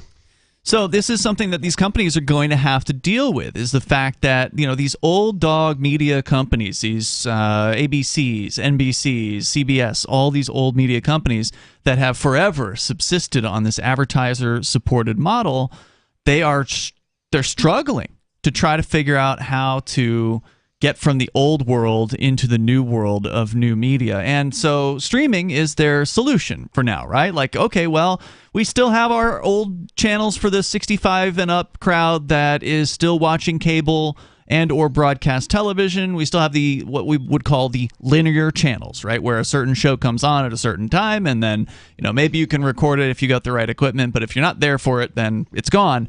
Versus streaming, where everything is on demand. For the most part, you can order up whatever you want, and you get to watch it. And they want you, of course, to pay for that. So the story here from Axios.com is covering that. 1 second, real quick. This is why Free Talk Live is perfect, right? Because can you imagine Rush Limbaugh doing an hour and 20 minutes of talking about how much he hates advertising? Like that was his bread and butter, yeah, right? Sure. And we are honest. We're still ordinary, average people, and we got to tell you, I hate ads. I don't want to hear them. I don't want them in my life. And because of that, I don't want them on the show beyond what is absolutely necessary. Yeah. And some are necessary simply because we are doing a radio show, and radio stations have to pay the bills somehow. Well, someone's got to pay the electricity and the internet and stuff. So. Yeah. 100,000 watt radio station is not a cheap thing. The power bill is not a cheap thing to deal with. So, but let's talk about TV, because they're having a real tough time. And they're saying here that some companies may be combining. So, for instance, Paramount, which has its own streaming system. Of course they do. Paramount Plus, yeah. I have it. They are now. It's more reasonable. I think it's $4.99 a month. They're now apparently beginning to bundle Showtime in with their primary streaming services. Okay, but see, I don't have Showtime because they don't have anything I care about. Well, every now and then they get a good show. They had Dexter back in the day, which I was really a big fan of. Oh, yeah, that was like their show, right? Yeah, that's right. Dexter's really good. AMC Networks is laying off 20% of its staff. Most challenges plaguing TV giants today stem from the false assumption that streaming would easily make up for linear television losses. Paramount, Warner Brothers, Discovery, Disney, and Comcast do not expect their standalone streaming offerings to break even until 2024 or 2025 at the earliest. No, that's silly. And the reason they should have never expected that, because there's a lot more sharing in the internet world and the streaming world than there is in cable television. I can't share my satellite or my cable modem with my neighbors or my girlfriend or my friends or whatever. But I can absolutely give them my Netflix password, and there's not a damn thing Netflix can do about it. They're going to start trying. Did you? This year they're going to start trying. They can, but I actually had the tech chops where I could set up a router level VPN, and then they wouldn't know. It would appear to Netflix that the friend is connecting from the exact same IP address as me, if it came to that, right? But I would just cancel my Netflix subscription to vote with my dollar. But the article I had about it said that, they may bring charges. Apparently that's just the UK. The UK is thinking about bringing charges against people. No, the story. They're flaunting it. They're saying we could. No, that was just what the story said in the headline. Netflix, but the government. No, the government if you actually looked at the rest of the story, it was clearly stating that the government will not bring charges without Netflix asking them to. Oh. Oh. But they were flaunting like that they could. They were like, under this provision. Yeah, It and could Netflix be said they're blah, not blah, going blah. to do that. It would be terrible publicity. They said that, but I mean, if you wanted proof that you live in a fascist society where you are ruled by corporate overlords, it's the UK government saying they won't bring charges unless this private corporation called Netflix asks them to. Well, right. And, if you ever needed proof of that, then you can go back decades where they've been charging people for a television license in the UK. Oh, that you does have to have still a exist. license. Yeah, that's they right. don't enforce it, though. I don't know about that. I was under the impression they didn't. Never But even heard of I this. could be wrong. Yeah, in you the might wanna UK, check you that have to one. have just like you have to have a driver's license in the US to drive a car. In the UK, you have to have a television license to have a television in your household. But what could possibly be the justification? Like, I get that if people don't know how to drive, then they could kill themselves. But if you know. Didn't you have to have a Revenue? television person, an official registered licensed person come in and install your television initially? I think don't that know. was it. You should check it out. You can learn more about it, I'm sure. But I had another question about England yesterday because Captain Kickass, he has a bunch of titles. And Nikki said, "Are you a Sir yet, Captain? Mm-hmm. Are they not doing Sirs right now because the Queen of England is dead?" Well, you have to I have don't a know. monarch, a king or queen, in order to be able to knight someone, which is Well, they what have a earns king them now, the don't Sir. they? Sir, yeah. Has he been coronated, though? I have no idea. I pay I don't zero know to, or care. Yeah, Yeah, near I to don't zero know. attention to these people.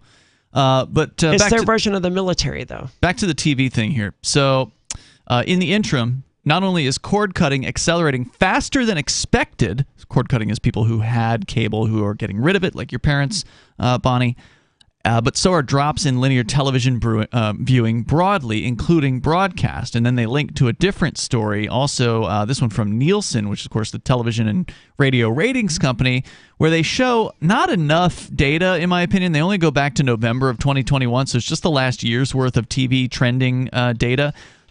But the number of people watching cable television went from 36.9% in November of 2021 down to 31.8% in November of 2022. So a 5% drop in cable television watching. I'm And then- surprised I'm surprised it's as high as 30%. Yeah. I mean, there's a lot of boomers out there, and I Yep. guess that's probably it, but There's Man. something to be said for the incumbency, right? It's been around for a very long time, and they're hemorrhaging viewers over time. So they started much higher, which is why I wish this went back a decade instead of just 1 year. I bet you it was 50 or 60% a decade ago, and it's down to 30. The other thing is 30%. does this count like hotels and stuff? Because every hotel I've ever worked at, there's like 14 TVs playing. I don't know. That's a good question, Bonnie. I I don't know, suspect there's probably like not. 5 that aren't 'cause- in rooms. isn't it curious how television and news tickers like that have just sort of become background noise in the United States, where you go to a hotel and it would be weird to not find a television playing CNN or And who's C-SPAN watching or it? whatever. Yeah. No one's watching it. It's just the background noise of the United States. A television running ads for 22 minutes out of every hour. And then just talking about stuff that isn't news the other time. Another major surprise here is that there's actually people watching broadcast television. According to the numbers from Nielsen, What it's is still broadcast more television? than exactly. It's still more than 20%. It's 25% of TV viewers. 25.7%. Is that like Fox 13? Over the air antenna based broadcast. You're in the industry, or you were in the industry. Yeah. What was the urgency behind the switch from analog signals to digital signals that occurred in 2010? Like 2004 or somewhere. Oh, in it was that earlier range. than that. 2007. That was an FCC cramdown. It was the I know, but feds. why so suddenly? Because the UK had to do the same thing, but they gave themselves like 10 years, and the United States was like, no, year and a half. Nah, it was a little slower than that here, but the reason was because the FCC auctions off frequencies, and so we did cover this at the time when it was happening on Free Talk Live. But analog frequencies are wider. You have to use a lot more bandwidth to transmit an analog channel than you do a digital channel. So digital, one of the reasons why on cable systems you can have way more digital channels than analog channels is because you can literally fit more into the same space, right? Well, It's you can compressed. literally fit 8 different shows in a single ray of light. That's Okay. what fiber optics essentially is capable of. Well, It's- but in this case, we're not even talking about fiber optics. We're just talking about taking the existing. But that's digital. It is, but we're just talking about taking the existing bandwidth and putting more content into it. So what happened was the FCC said, well, if we turn television from analog to digital, we free up all this bandwidth, because there's like 60-something analog television channels out there, most of which there's nothing there.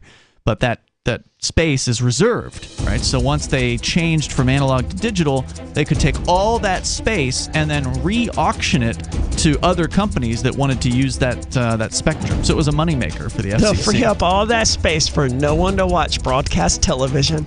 Well, apparently 20-something% of people are still watching broadcast television. All people in America, or? Yeah, Nielsen is America. There's more coming up here in moments. You can share your thoughts with us. 603-283-6160. Free Talk Live. Pushing women to the ground with a camera in her hand, I think a real man wouldn't do that. And you got to be on roids or something to get into that state of mind. Well, Wayne hit it on the head. If they're not on steroids, and a number of them, some of them are, most of them probably aren't. They're not on steroids, maybe, but they're definitely high on adrenaline. Former drug task force officer, when he started with the police, he would get that adrenaline rush from writing a ticket. And then, of course, he acclimated himself to it, and then he needed something else. He needed to escalate. He needed to have something else. So it got so extreme that he would leave people uncuffed. Like he'd bust a coke dealer or something like that, and then just leave them uncuffed on the hopes that they would get up and try to run. So he could kick some butt. Right. Exactly. Yeah. Free Talk Live, 7 nights a week from 7 to 10 Eastern, live on the Liberty Radio Network at LRN.FM. From Feature Story News in Washington, I'm Nick Harper. There's been anger in Russia following confirmation that dozens of troops have been killed in a missile strike that targeted a barracks that was positioned next to an ammunition depot. Ukraine says it carried out the attack in the Donetsk region using US artillery, but says that the true death toll is nearer 400. Russian bloggers have blamed commanders, saying that they should be held accountable for housing the soldiers alongside the ammunition.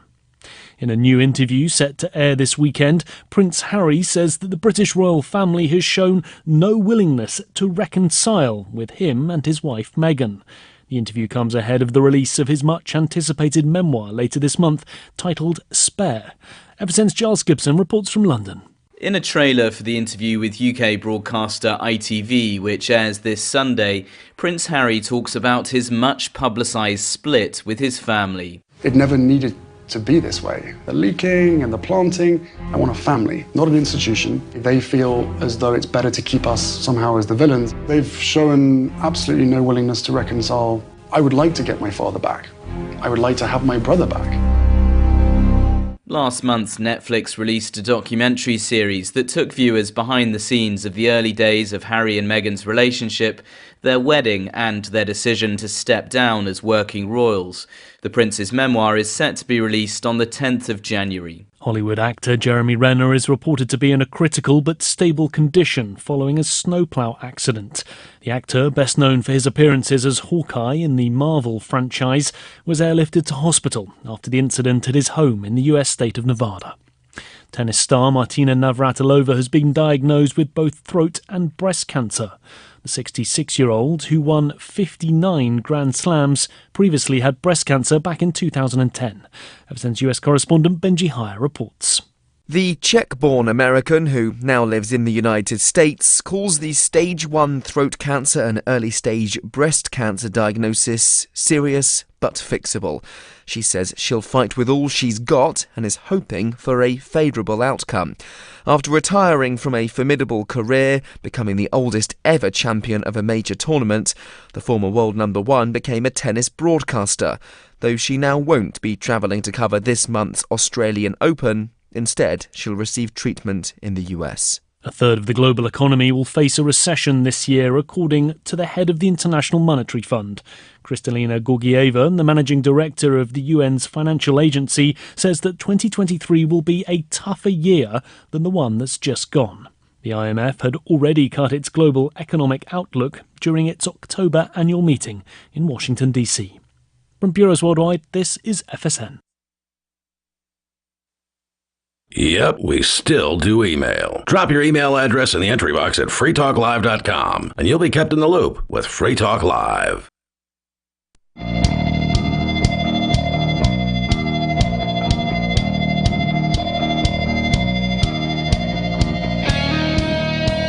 It's Free Talk Live. Phones are open here. Number 603-283-6160. We're doing a little shop talk here tonight, talking about the radio business and the entertainment business in general. Television continuing to hemorrhage viewers. And, of course, they're trying to switch to a subscription model, going direct to the consumer on these various different streaming platforms.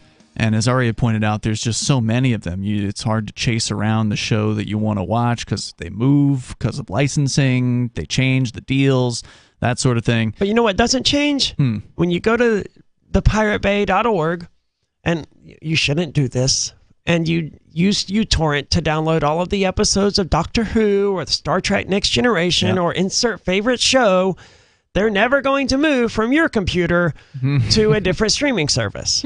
And I understand that that's frowned upon, but like we tried to do this streaming service thing. We gave it the old college try, and it was great, and it served all of the needs that we needed to serve. And there was a reason that it came into existence, because it was to solve the problem of torrenting. And then sure enough, it began mimicking old media more and more to the point that now torrenting is necessary again. No, they've got the ad-supported, quote-unquote, plans on places like Hulu or whatever, and it's like, it sucks to have to pay for something and then have to watch ads. Yeah, but you pay less. But still, it's so stupid. And they're not as overbearing. Like, yes, the Hulu ad model, it does have ads. I think it's like, $6.99 a month for the ad-supported version. And it's like, it's more like YouTube ads where you have... You can skip it? But you have 2 commercials every 15 minutes instead of 4 minutes of commercials every 10 minutes. But that's how television started too, back in the day. Like my grandmother would tell me, we only had one television break in the middle of one commercial break, and it was just one commercial. So these things they expand, and it's going to get worse. That's a good point. You know what the most annoying part about streaming services is to me? I think that originals should be its own thing. Like, you can pay to have Netflix originals. I don't care about that crap, not at all. There's not one of those shows that, like, I watched the first 2 Stranger Things and they were good, but I could live without having seen them. And you have, because you haven't watched season 3 or 4. Yeah. I just want to see, like, good, like, anytime I think about getting one of these, it's because I want to see something good, and the originals are never good. They could have their own originals channel, and then the stuff that people actually want to see. Well, I know that there are definitely people that want to see those, so they could pay for that, and I can pay for something else, and it doesn't have to be mixed together. Because it's like... Isn't your Netflix plan basically that? No, I have a DVD plan, the Blu-ray plan. I know, I mean, she couldn't stream it, but like, you don't have to pay for the originals or any of that stuff. You sort of have a separate plan. Yeah, I don't even know if they offer those things on disc. I can imagine they would. Because those are mostly like shows, right? Yeah, I don't know if they've movies, made Blu-rays out of them or not. I tried one Netflix original, and that was the Castlevania series, and I liked it. I love the Castlevania video games. I love difficult video games, and the Castlevania games they're up there in difficulty, but it just didn't. I didn't like the anime style of it. I think I feel like if they had gone for a more traditionally Western thing, it would. And I like anime. Anime. I liked Inuyasha, which is like the most mainstream anime that you're ever going to get. So wow, I've never even heard of it. I've heard of it, but never seen it. My cousin liked it. It was very much for people who aren't fans of anime. Okay. Like, it was not Chainsaw Man or something like that. Yeah, I'm completely like out of the loop on almost all animes. So. Chainsaw Man is about a guy who can turn into a chainsaw, apparently. Okay. And that's all I know about it. Is it like a gore one? All I know is it's about a guy who can turn into a chainsaw. And some of my friends watch it. There's only so many things you can do with a chainsaw. Well, they say it's pretty good, right? And I think they said he only goes after people who deserve it, but it's very LGBTQ. Like okay. I've never heard of that one. I want to give you some more statistics, more interesting info here about sort of the slow death, which actually they're saying is accelerating faster than expected, the cord cutting of the world of broadcast or cable television. Well, that's how gravity works. The more you fall, the faster you fall, up to a certain point at least. So apparently, roughly 2/3 of U.S. households today pay for a cable, satellite, or fiber television subscription, which is down from 79% in 2017 and 85% in 2007. What was the current number? 2/3. Roughly 2/3. Again, higher than I. Yeah, 2/3 of households having cable television is higher. I would expect it closer to 1/3 at this point. Well, right. Well, this is weird because there's the Nielsen study that we talked about in the last segment showing that about 31.8% here are watching cable television. So does that mean that there's another 30% of them that have cable television but they don't watch? That doesn't make sense to me. It kind of does make sense with the whole bundling thing that's existed back in the day. Yeah, it was much more popular, 10 years ago than it is now, where you get your cable television, your cell phone, and your internet all at one provider, and you get a low price. That's a good point. I remember my dad having like AT&T and Comcast or something together. Well, yeah, and they are also saying satellites included in this 2/3 number, and they did not include satellite at all in this Nielsen study. So there's definitely some missing information from Nielsen. Every time Ian talks about this, I am just like, I can't believe the numbers are this high. And it's like, TV is dying. I would have expected it to be like, I don't know, 8% of Americans. Like, literally, if you told me to guess. On the subject of Nielsen, my household is apparently a Nielsen household now. Oh, you got the little sign-up option? No, it's not even a sign-up. It's I just received a letter with a $2 bill or whatever. It was a $1 bill. $1 bill. I was so surprised. I was like, this has to be fake, right? Because you looked over the back and it's a little plastic thing that you can see through, and it's a $1 bill. I'm like, what kind of game are they playing? So I open it up, and sure enough, it's from the Nielsen Center of whatever. And they're like, what is your favorite show? And I'm like, well, obviously, it's Free Talk Live. Nice. I haven't filled it out yet, but because I asked the other Free Talk Live group host. I can't believe they're only giving people $1 still. Yeah. I mean, they should at least go up to $2. It pays for the stamp, That. Oh, you had to send...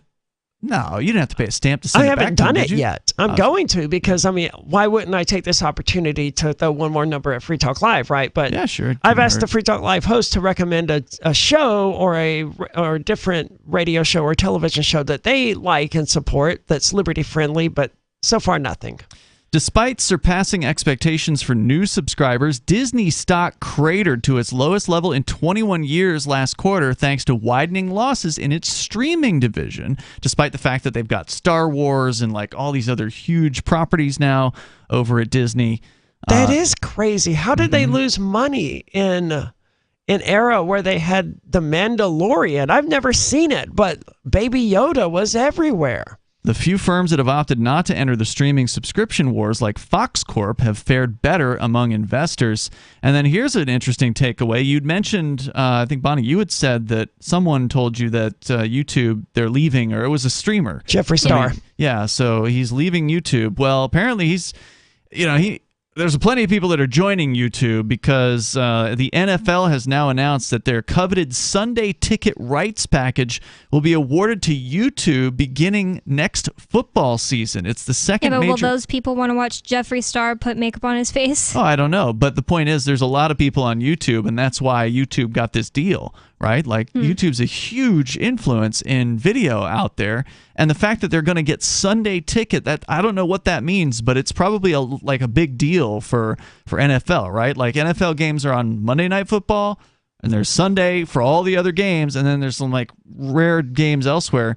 According to this, it's the second major NFL deal to move exclusively to a big tech firm. Oh, hold on. I don't know what that means either, but I can speculate. This was a deal that they had previously with ESPN. The Sunday ticket thing? I'm assuming so. ESPN was the only other game in town. And if it's exclusive and they're now giving it to YouTube, that has huge ramifications for ESPN and cable. Yeah. Well, there was also broadcast networks that have deals with the NFL as well. And so I don't know how this is going to affect those networks, but it's writing on the wall. I mean, this is saying to ABC and CBS and ESPN, like, goodbye. We're experimenting over here now online with exclusive online access because this is the second deal. They already did one for Thursday Night Football with NFL with Amazon. So Amazon already has some sort of exclusive deal for Thursdays, and now YouTube's going to lock down Sundays to some extent. I don't know if Sunday Ticket is like just one specific game on Sunday that they focus on, like the big game on Sunday, or if it means that YouTube's going to literally have every Sunday game. I don't either, and it's sports, so... Yeah. I will say on the subject of streaming that we're overlooking a giant elephant in the room that's actually really good, and that's YouTube TV. And I used it back in the day when my boyfriend had YouTube TV, and he just let me use his account, and it was fantastic. What is it? Is it linear television? It's like an online DVR, right? Like when DirecTV and Dish Network, they used to have Direct DVR, I mean, TiVo with DVR or whatever it was, and it would record shows for you, and then you could watch them whenever. This does the same thing, except it pulls a much larger shows. It pulls the cable networks, obviously, but it also pulls your local Fox affiliate and your local NBC affiliates, and it basically allows you to record them and watch them back like you had the DVR sitting in your house. Except it was cheaper. I think it was about $40 a month, and it also included a movie. It had a much wider range of content on it than you find at Hulu and Netflix. And I don't know if it's got enough content to be worth the $40 versus all of the other subscription services. Yeah, it sounds like a lot. It is a lot. That's why I don't have it. It's YouTube TV. Red? It's not Red? No, Red is a different thing. Oh. And I don't know exactly what Red is. But YouTube TV, it was great in the period that I used it, but that price point kept me from doing it. That's a killer. That's crazy. If it's got all of the stuff, everything except the originals that you would want on Hulu and Netflix, it may actually be worth it. We'll go to your phone calls here. Let's go. Caller, you're on Free Talk Live. What's your name? Steve. Steve, where are you calling from? What's on your mind? California. I'm wondering, is Bonnie still doing relationship advice? Yeah, I'm always doing relationship advice. I have the best husband now, so. Go ahead, Steve. Okay. All right. Question. Okay, that is not my actual name. That's fine. Because I'm worried that the person is gonna hear this. Oh. Because she does listen to Free Talk Live. Oh. Okay. Well, anyways, I work from home. I have an apartment in Hawaii, and I'm all over the place. I'm very impulsive, and I got a bunch of money lately. So, should I move somewhere for the possibility of dating somebody who is perfect? Yeah. I mean, yeah. Well, I would give very different advice, but you asked Bonnie. Well, I mean, you're here, so you can give your advice. Well, you said that they're perfect, so you have to. Well, I would say that's exactly the reason why not. If you're viewing a human being and you want to have a relationship with them and you think they're perfect, you are setting yourself up for heartbreak. No, they're not perfect, and they're personality-wise, we're quite a bit different, but core values were very similar. We're both straight edge, so that's good. And okay. Well, yeah, and I blew her off like 4 years ago, and then we met up this past weekend, and everything went pretty good, I'd have to say. Well, how much time have you spent with her total? Like in person or just? Yeah. Are we like a weekend? Yeah, then I wouldn't move yet, but you should go spend a lot of time with her, and if she's still perfect, then if you want a relationship with her. Definitely not. Well, you don't ever know what somebody's really like until you live with them, right? So. 100%. But where I'd be moving is New Hampshire, so that's the other thing. Well, now it's a no-brainer. I mean, obviously, if you can move to New Hampshire and have a potential dating interest, then I mean that seems like a win-win. I would advise you to move to New Hampshire, certainly, for the point of joining the Free State Project and the wider Liberty Migration. But moving to take part in a relationship, I've done this. Mm-hmm. It was a terrible idea. Well, the thing is, I've never done anything like this. I'm not like an incel at all. I get girls or whatever. I've never had an issue, but I'm getting old. I'm like 30. You want to settle down? I tuned out everything you said after you said, I'm getting old, I'm like 30, or whatever it was that you said. Yeah, I mean, but the thing is, like, I'm just, okay, and I was just thinking of this just because I work from home now.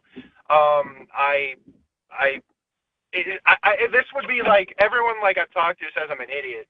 But the only thing is, as long as I can get back and forth to California, I'm all set. I don't know. I'm really thinking of doing it and like moving to like New Hampshire. Well, one of the first things before you go on here, one of the first things you did qualify this whole thing is that you've got money now. Like you you're well heeled. You're able to travel to Hawaii regularly. You could it sounds escape like. if you needed to. Right. So that is a concern, I think, for a lot of people. If you don't have a lot of money, making a move somewhere is an expensive proposition. You've got to get a new place to live. You've got to spend whatever it costs to make the actual move. And then you'd be trapped there if it doesn't work out. Well, it could be uncomfortable to leave a place that's not working out for sure. But if you're able to take care of yourself and you've got money in the bank and or whatever your savings is, and you're pretty comfortable, then just on a whim going somewhere and trying something different, you really don't have anything to lose. It sounds to me. It's important to know what exactly is entailed in moving, right? Because me moving to New Hampshire was 2 cats and some clothes, right?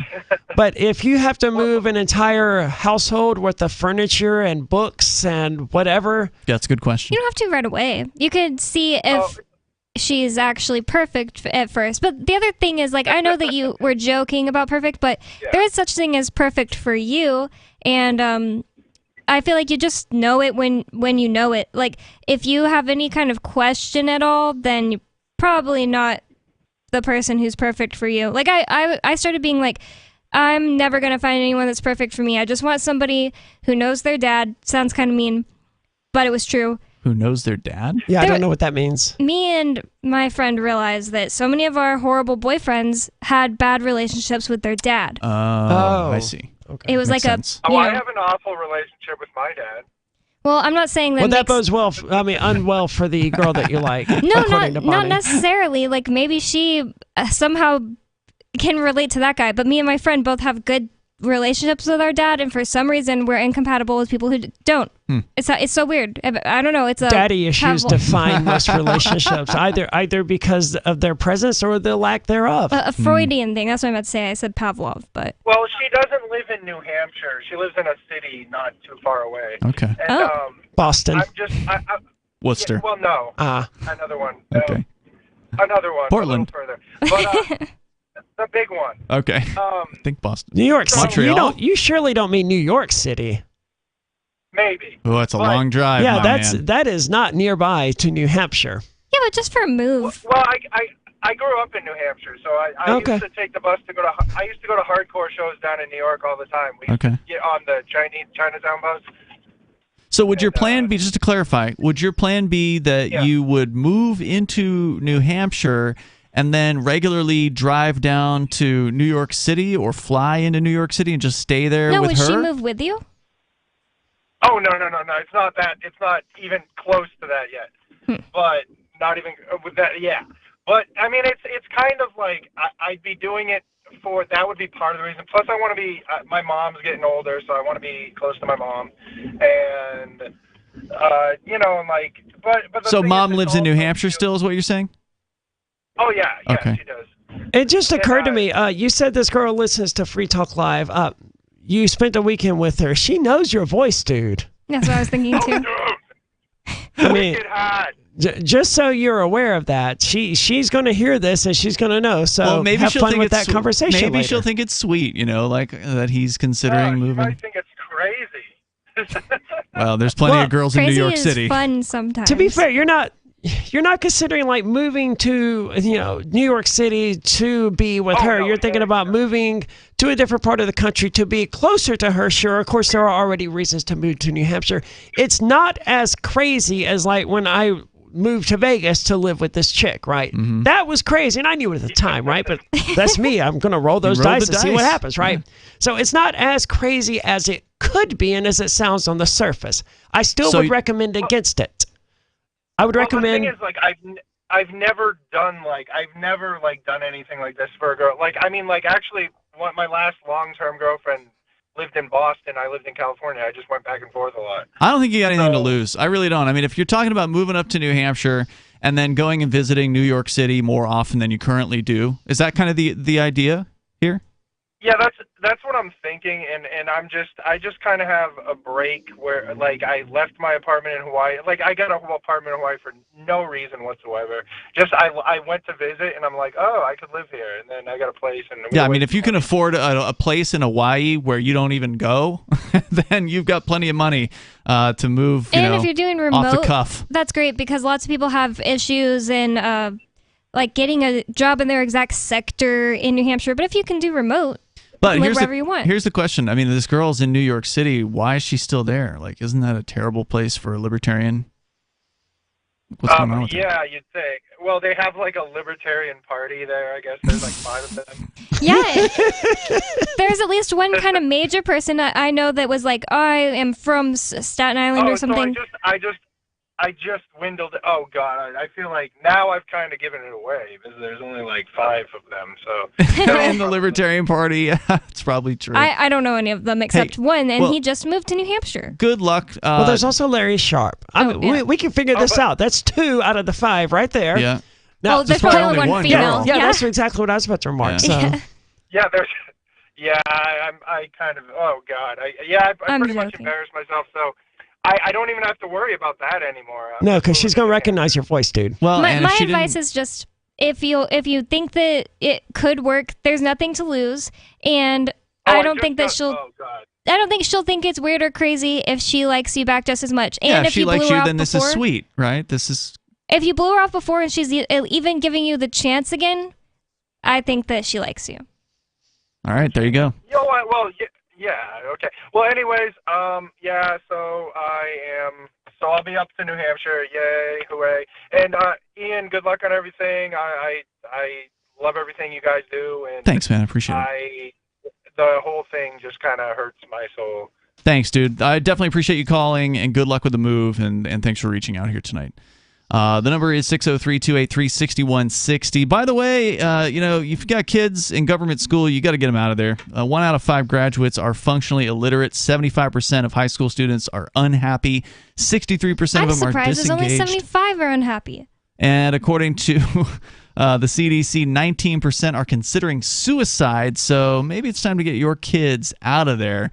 You can get your child the same elite education found at Oxford for an affordable price thanks to Michael Strong. He's a highly acclaimed and globally known educator and launched an online academy called the Socratic Experience, where students learn through philosophical dialogue and are engaged in a highly social and inspiring learning environment. The Socratic Experience nurtures your child's unique genius. It's a proven school. Their students have gone into the most prestigious universities and highly selective companies. You can get 20% off your first year's tuition. Just go to SocraticExperience.com/FTL. That's SocraticExperience.com/FTL, and that is where you will save that 20%. So NFL games moving over. Apparently, there's a little bit more detail here from Axios. I'm rooting for the Utes. What does that mean? The University of Utah, apparently, because I just Googled it. Oh, okay. You're referring to, I think, a chat that somebody made in the chat room? Yeah, because they say I'm a Mormon, so I'm rooting for the Utes. What is their mascot? Surely they have something that... Well, the Utes are actual Native Americans that Utah is named after. But isn't that supposed to be racist? So maybe they don't have them as their mascot. I don't really know. I don't know either, but I do know this. Google is going to pay $2 billion a year for this NFL package on YouTube, and that is up from the roughly $1.5 billion that DirecTV currently pays to distribute the game. So if I'm reading this correctly, it sounds like YouTube just took, by bidding $0.5 billion more over DirecTV, just snatched the rights to Sunday NFL games from DirecTV, and it sounds to me like they're going to have an exclusive deal. I tend to agree. For $2 billion, it better be exclusive, right? But I mean, it's sort of, you could already watch most sports games. As I understand it, I don't watch sports, but you could already watch a lot of them on YouTube with some sort of time delay. Well, now you're going to get it live, apparently. Amazon's already paying $1 billion annually for just the Thursday night games, which they outbid Fox. Fox had $650 million they were paying for those, and Amazon paid $1 billion for those. So they're literally outbidding the old media networks for all of these sports teams. This is pretty wild. There's more coming up here in moments. You can join the show at 603-283-6160. Join us. Hey, you are going to love the movie Victimless Crime Spree. It's hilarious, heartwarming, and carries a ton of inspiring freedom messages. Feeling down about the lack of liberty in your life? You need to put on this film with some friends and have a good laugh. It's a true story about me and my friends in New Hampshire living free, singing, dancing, and getting arrested. Of course, it's all on video, and the bad guys, the cops, judges, bailiffs, and sheriffs, they all play their part like it's out of a movie or something. You would think we scripted the whole thing, but it's real life. Go ahead and have a watch, and if it's been a while, have another look. I guarantee you'll notice things now that you didn't notice before. And the best part is that you're going to walk away feeling a renewed sense of your own power. You are the master of your destiny, and you will be free in your lifetime. Victimless Crime Spree. Looking for a great real estate investment? Consider New Hampshire, which is ground zero for the Liberty Movement. Your first call should be to Mark Worden from Porcupine Real Estate. He's more than just a real estate agent. He's your New Hampshire concierge. Where are the best places to live? Do you want farm, city, the burbs, or forest? Do you want a duplex or multifamily building so that renters pay your mortgage? There are homes in all price ranges in New Hampshire, and Mark can help with financing too. Invest in Liberty and property. Mark Worden can help. PorcupineRealEstate.com. If you want to know the latest about Free Talk Live before we go on the air, all you need to decide is how you want it delivered. It's your choice. Visit news.freetalklive.com to receive our usually weekly news updates by email. Plus, we have a Twitter account at twitter.freetalklive.com, and you can follow us on the decentralized Mastodon platform at toot.freetalklive.com. So please follow us at toot.freetalklive.com and sign up for our emails at news.freetalklive.com. You're listening to the live edition of Free Talk Live. Hour number 3 is next after the news here on the Liberty Radio Network at LRN.FM. From Feature Story News in Washington, I'm Nick Harper. There's been anger in Russia following confirmation that dozens of troops have been killed in a missile strike that targeted a barracks that was positioned next to an ammunition depot. Ukraine says it carried out the attack in the Donetsk region using US artillery, but says that the true death toll is nearer 400. Russian bloggers have blamed commanders, saying that they should be held accountable for housing the soldiers alongside the ammunition. In a new interview set to air this weekend, Prince Harry says that the British royal family has shown no willingness to reconcile with him and his wife Meghan. The interview comes ahead of the release of his much-anticipated memoir later this month, titled Spare. FSN's Giles Gibson reports from London. In a trailer for the interview with UK broadcaster ITV, which airs this Sunday, Prince Harry talks about his much-publicised split with his family. It never needed to be this way. The leaking and the planting, I want a family, not an institution. They feel as though it's better to keep us somehow as the villains. They've shown absolutely no willingness to reconcile. I would like to get my father back. I would like to have my brother back. Last month, Netflix released a documentary series that took viewers behind the scenes of the early days of Harry and Meghan's relationship, their wedding, and their decision to step down as working royals. The Prince's memoir is set to be released on the 10th of January. Hollywood actor Jeremy Renner is reported to be in a critical but stable condition following a snowplow accident. The actor, best known for his appearances as Hawkeye in the Marvel franchise, was airlifted to hospital after the incident at his home in the US state of Nevada. Tennis star Martina Navratilova has been diagnosed with both throat and breast cancer. The 66-year-old, who won 59 Grand Slams, previously had breast cancer back in 2010. FSN's US correspondent Benji Hire reports. The Czech-born American, who now lives in the United States, calls the stage 1 throat cancer and early stage breast cancer diagnosis serious but fixable. She says she'll fight with all she's got and is hoping for a favourable outcome. After retiring from a formidable career, becoming the oldest ever champion of a major tournament, the former world number 1 became a tennis broadcaster, though she now won't be travelling to cover this month's Australian Open. Instead, she'll receive treatment in the US. A third of the global economy will face a recession this year, according to the head of the International Monetary Fund. Kristalina Georgieva, the managing director of the UN's financial agency, says that 2023 will be a tougher year than the one that's just gone. The IMF had already cut its global economic outlook during its October annual meeting in Washington, D.C. From Bureaus Worldwide, this is FSN. With FSN Spotlight, I'm Simon Marks, and as the year begins, it's reported that millions of people around the world are embracing Veganuary, an opportunity to spend the first month of the year adopting a plant-based diet. It's been nearly a decade since the idea of Veganuary was first promoted in the UK, and since then, at least 6 million people say they've tried it. The campaign is backed by producers of plant-based foods that have broadly been struggling to find much of a toehold in primarily meat-eating markets. Mike Hill owns a vegan pizzeria in the UK city of Norwich and has himself been a vegan for the past 30 years. Veganuary has grown incredibly over the last 10 years. Any diet has healthy and unhealthy options. You can be vegan and unhealthy. You could just live on fried chips. That would be vegan. Would it be healthy? Would it be sensible? No. When I hear some of the things that are talked about, the risks of a vegan diet, 99% of the UK have been on a fairly traditional meat and dairy diet. You know, we've eaten a lot of meat and dairy for the last, 100 years. Where has that got us from a health point of view? He endorses the idea of taking vitamin B12 supplements in conjunction with a vegan diet. The founders of Veganuary say it remains their goal to end the consumption of all animal-based food products. With FSN Spotlight, I'm Simon Marks. And the main news again. There's been anger in Russia following confirmation that dozens of troops have been killed in a missile strike that targeted a barracks that was positioned next to an ammunition depot. In a new interview set to air this weekend, Prince Harry says the British royal family has shown no willingness to reconcile with him and his wife Meghan. And Hollywood actor Jeremy Renner is reported to be in a critical but stable condition following a snowplow accident. That's Feature Story News. Nick Harper reporting. I mean, it's just so hard to believe that it's really all gone. It was in this living room 3 weeks ago that the Talbot family discovered their DVR had suddenly and inexplicably crashed, deleting more than 5 years' worth of recorded live events and miniseries.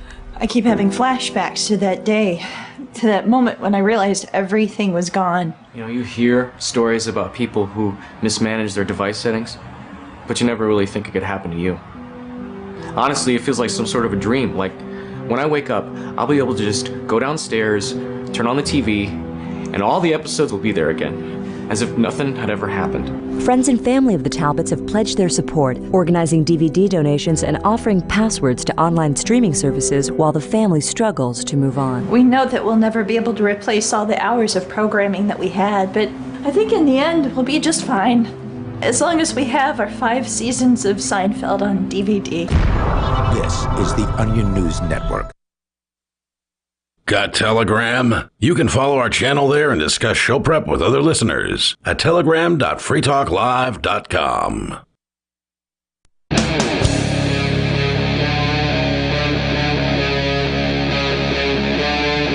Free Talk Live. It is Free Talk Live, and you can join us here. We're kicking off the third hour of this program. The phones are open as always. If you want to join us, the number is 603-283-6160, and you can bring up anything you want. We're not just going to be talking about advertising all night. I think we've hammered that thing enough. We've made our points. Things are changing out there, and we're changing Free Talk Live to try to, stick with the times, so to speak. We now have way fewer ads than ever. 8 fewer minutes per hour. It's a good thing as far as I can tell. 24 fewer minutes per show. And that benefits also podcast listeners, by the way. Podcast listeners are going to go from a 2-hour-long podcast because, again, you take a 3-hour radio show and you cut out all the news breaks and the commercial breaks, and you got a 2-hour podcast or 2-hour archive. Well, now it's going to be a 2-hour and 20-some minute archive. Nothing wrong with more content. You get 20% more Free Talk Live. So we appreciate you guys being out there listening, and of course you can call in about anything that you want. Bonnie, you had a story tonight. It's a good time of the year to do recaps of the last year. You've got 9 of the most egregious government crazy examples of waste. Yep, government waste in 2022. And where's this from? FEE? The Foundation for Economic Education. .org. I don't remember these are the dumbest things the government spent money on list from 2021, but I do remember having stuff like $320,000 to Pakistan for gender studies programs and stuff like that included in it. So I look forward to hearing what idiotic things the American government is taxing people in order to pay for. This is your tax dollars at work, people. Is $110 billion to Ukraine on Yeah, I this was wondering list? because that was like the last day of 2022, I think, or something like Well, that. yeah, they passed the $1.7 trillion spending package, which included another $45 billion for Ukraine. Oh, I guess these are just more like things you probably hadn't heard of and weird things. Because number one is using COVID relief funds to construct an 800-room luxury hotel. Whoa, What? that's huge. Oh, it was a FEMA camp, surely, or a COVID quarantine camp. I forgot they're calling them luxury. This is in the United States? Yeah, this is in Florida. Okay. Tell me more. It says Broward County, Florida, spent $140 million in COVID-19 relief funds to construct a luxury hotel complete with 30,000 square feet of pool decks, a rooftop bar, and an 11,000 square foot spa and fitness center. I call BS on this one, man. This is some corporate hotel or someone was scratching someone's back in this particular case. There's no way to justify it. A bar? What did you say? What kind of bar? A rooftop bar. Yeah, there's no way to justify that from the point of view of COVID. I mean, but taxpayers don't hold anyone accountable, so maybe Who is running this hotel? It says surely that's not allowed, you may be thinking, and you'd be right. But the county found a clever workaround. Oh, really? In a board It turns out it's their brother's hotel. And nobody's going to find out. It says, in a board meeting this past February, the money was transferred to the county's general fund and described as a federal payment to cover lost tax revenue. So does that mean that they're like a donor state or something? I think it means that the city council the city taxpayers technically didn't pay for it because the city took federal money and they shifted it to this fund, so the federal government and money's paid fungible. for it. Money's fungible, so they took the federal money in and then they just added it into this general fund, and so they figured they could just do whatever they want with it. It says the money was then returned from the general fund back to the project. Money is fungible, as they say. Mm-hmm.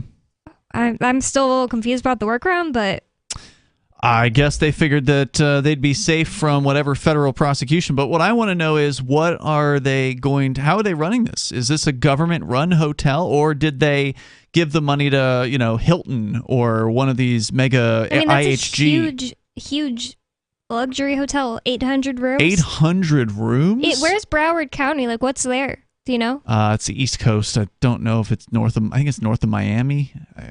I don't know anything about Florida. Yeah. It's a noteworthy county, though. Like, there's a lot down there. I don't know if it's Fort Myers. Fort Lauderdale? Fort Lauderdale, maybe. Not sure. No idea. So it doesn't say anything more about this hotel? Nope. That's it? Okay. 800 rooms. Yeah. And, it's amazing that the city is getting away with this because ultimately that hotel is owned by some company or some individual. A government-run hotel would be an absolute nightmare. Even the Army doesn't have government-run hotels. IHG owns all the Army hotels and has to deal with them. And like Marines have a deal with Marriott. Broward breaks ground on 800-room Omni Hotel attached to the Greater Fort Lauderdale, there you go, Broward County Convention Center. It'll be 29 stories high. It'll include a spa, a meeting space, and it be attached to the convention center. So they already had the convention center, which is run by the county. And so, so this is probably going to be they're going to lease the hotel space out to, IHG or Marriott or whatever. Omni Hotel, that's not like a specific brand already? I don't know. If it is, I've never heard of that. Of course, not that I would know what luxury hotel brands are. I certainly would have never stayed in one. The Marriott, maybe? Is that a luxury hotel? It says here, Omni is not owned by Hilton. The hotel is its own entity under Omni Hotels and Resorts. Okay, there you go. That's a resort operator. And now they have one in Florida that the government paid for. But, to the taxpayer, they have to know, right, that if they gave the city, $10,000 in taxes that year, and the city used federal money to buy this hotel, surely they're able to make the connection that their tax dollars still paid for this hotel. Yeah, but you're not going to get a free room. No. And it is a private company. I don't know if that was clear. It's Omni.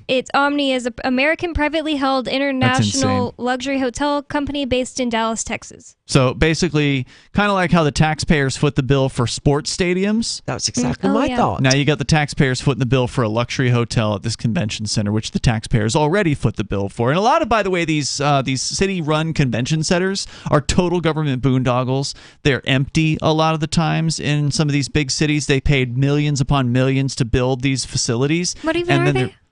So a convention would be kind of like a stadium, like where a rodeo is? No, a convention center would be more like what we went to with the Liberty Forum last year, where there's people that come to a hotel and they speak in rooms on certain topics. The Liberty Forum is what you would call a very small convention. There was maybe 500 people that were attending that convention. A large convention that would happen at a convention center would probably be a 20 to 50,000 person convention, something like Comic-Con. Comic-Con, yeah, exactly. But the thing is, these government convention centers are, in a lot of cases, completely mismanaged. They were not built by the market, right? Like, the market was not demanding a convention center. Otherwise, the market would have built the convention center. So a lot of these city-run convention centers are the city just saying, yeah, it'd be a good idea if we had a convention center around here. Let's take the taxpayer money and we'll just blow it all on this convention center. And then like 1 or 2 conventions per year happen at some of these convention centers. And it's just the taxpayers footing the bill for this space that ultimately is benefiting Comic-Con or whoever else it is that happens to be renting it. So. Well, and they sort of sell it to the taxpayers as something that makes sense. It's going to bring in business. It's going to bring in tax revenue and, Well, they say that about the sports centers, too. Right. Well, the sports centers probably do. Yeah, but it's still not fair to the taxpayer. No, the government's not fair to the taxpayer. Basically, you've got then, in that case, in the case of the sports centers, you've got every taxpayer in whatever political jurisdiction paying to benefit the businesses that are right next to the sports center. Yep. Right? And I bet you can't just open your own sports stadium. Oh, hell no. You got to have all kinds of permits. Yeah, to say nothing of the traffic that results from these things. By the way, free piece of advice. Go into Amazon. Buy yourself one of those little vests, one of the bright orange vests. Yeah. And whenever you're at one of these places, put that vest on and go outside and get yourself into the street and tell your wife to come on, and you're good to go. Right? Would you just find parking or what's? Well, no, just whatever you need to do. If you are trying to get out and you can't get out because the traffic is so bad, you're saying hold the traffic up. Yes, thank you. That was not conveying that. Wasn't clear what the goal was. I did think you meant finding parking, but also getting out. You could probably use it for both. You could also try. I'm not saying you should do this, but people respond to people in those uniforms, those outfits, right? So like, what if you just walked up to cars and said there was a parking fee? Okay, you're gonna need $10 to the. Oh my God, Ian. Well, see, I wasn't trying to get them to do anything immoral. Just be like, hey, look, we gotta let this truck through, and then you jump back in the passenger seat, and your wife drives off, and you're good to go, right? They did that in Impractical Jokers. There was a guy who stood at the door with a vest, it wasn't even a vest; it was a lanyard. It was at a concert. Yeah, at a concert, and he was just like $5. Yeah, it was a free concert, and everybody gave him $5, then he would change it up, and somebody else would be $10. So he wasn't even saying you have to pay $5. He just says $5. Yeah. See, just that's not immoral. That's just taking advantage of stupidity. It's not good. I wouldn't do it. Right. But he's not defrauding anyone or lying. He's saying you got to pay $5 to enter. It's just $5. This is how, when I went to incarceration in Ohio, though, this is how we got out of the festival grounds each night so quickly. I had one of those orange vests on. Yeah. Nice. We learned about we read about it online. We was like, well, we're going to try it. Let's give it a shot. And sure enough, it worked beautifully. These long lines of people waiting to get out. I just jump out of the car. Hold on. Wave the other people on, and we were 10 minutes tops. And then you'd jump right back into the car in front of everybody. And by the time I had to do it again, those people were way back there. And even so, they weren't going to get out of their car like, wait a minute, you're not actually working here, because they didn't know. Maybe I'm an employee and I need to get up there. Maybe. I mean, it was a brilliant idea. Now, if everyone does it, it won't work. But everyone will never do that. Right. So go to Amazon, get yourself one of those vests, and you're good to go, man. It's just like we used to put There's nothing, you don't even need cojones to do that, because there's nothing like... It's not illegal. Right. Some people might be scared, like, someone's going to know that it's not true and hit me or something. you're not saying that you're part of the fairgrounds. So when you you're go just helping direct traffic. But you're not even doing that. You're just wearing a vest, and you're standing in the way of traffic. It's awesome that worked. All right, let's hear the next one. Number 2 is using COVID relief funds to purchase luxury cars. The government did. Yep, the U.S. government has spent roughly $4.55 trillion on COVID relief aid, of which how much? 4.555. I don't know why it doesn't just say 4.5 trillion since it says roughly 4.5 trillion on COVID relief aid, of which over 100 billion was stolen or put to fraudulent uses, according to the Secret Service. That sounds about right. Okay. I mean, there were no checks and balances whatsoever as to who was going to get the money and who didn't. They were asking for it. Sure. It says, where did all of the fraudulent money go? As it turns out, 31.5 million of it was used by 4 individuals to buy luxury cars such as Porsches, Ferraris, and Lamborghinis. Wait, I remember hearing about this one. It was 4 individuals, I think, who kept taking out like payment protection loans or something like that. A lot of people have been prosecuted of that because, again, the government was just handing out money to anyone who could sign on the dotted line. Right. Yeah, they probably didn't make it very clear what would get you in trouble. Well, presumably you would know, right? But I guess they were operating with the assumption that, I'll just slide under the radar, and probably a lot of them did. Well, there was $100 billion of this alleged fraud. What percentage of it's actually being prosecuted? And how many of the 100 billion that isn't being prosecuted are the politically connected people? Right? Because they're going to go after the people that aren't politically connected, but the ones that know Joe Biden or Donald Trump or whatever, maybe they're going to sneak by. Well, the ones who know Joe Biden and Donald Trump aren't, getting the COVID money to buy luxury cars. They're getting the city to buy them hotels. That's true. And and no one's ever going to get prosecuted over that. Nope, not when the city did it. No, they did it lawfully and officially. This 800-room hotel that costs billions of dollars that now belongs to a private company at your expense. That's crazy. It's the craziest one so They'll far. never be able to... Are all of these misappropriations of COVID money? No, the next ones are not. All right, let's keep going. So number 3 is camouflage uniforms that don't blend in. The federal government spent $28 million on camouflage uniforms for use in Afghanistan, which didn't match the environment of Afghanistan. You had one job. $28 million just seems like chump change right now. I mean, looking at these other stories that we're talking about here with billions upon billions of Trillions dollars. on the other one. $369 million in bonds on this Broward County hotel, for instance. I mean, 28 million is just like, oh yeah, whatever.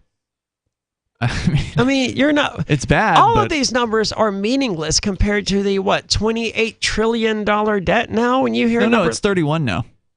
See, what difference does $3 trillion make on top of that? I mean, it's just 10%. All of the numbers they reach a point where my eyes just glaze over, and there's so many zeros that it's incomprehensible. $1 million is virtually incomprehensible to me. $1 billion is completely incomprehensible, and $1 trillion is so beyond my threshold of understanding that I have no way to conceptualize that number.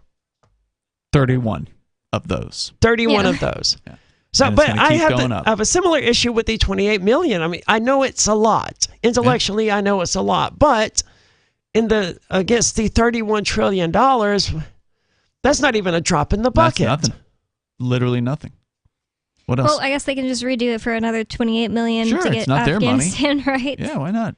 That's insane because, like, desert camouflage, didn't that exist prior to? Yeah, they went to Iraq. Is it similar? It's a desert. Yeah, how could it be any different? I don't know. I would have thought there was sand and mountains and shrubs and stuff. Like, what do they need new camouflage for? They already have urban camouflage. They already have jungle camouflage. They already have desert camouflage. Like, why do they need a new one?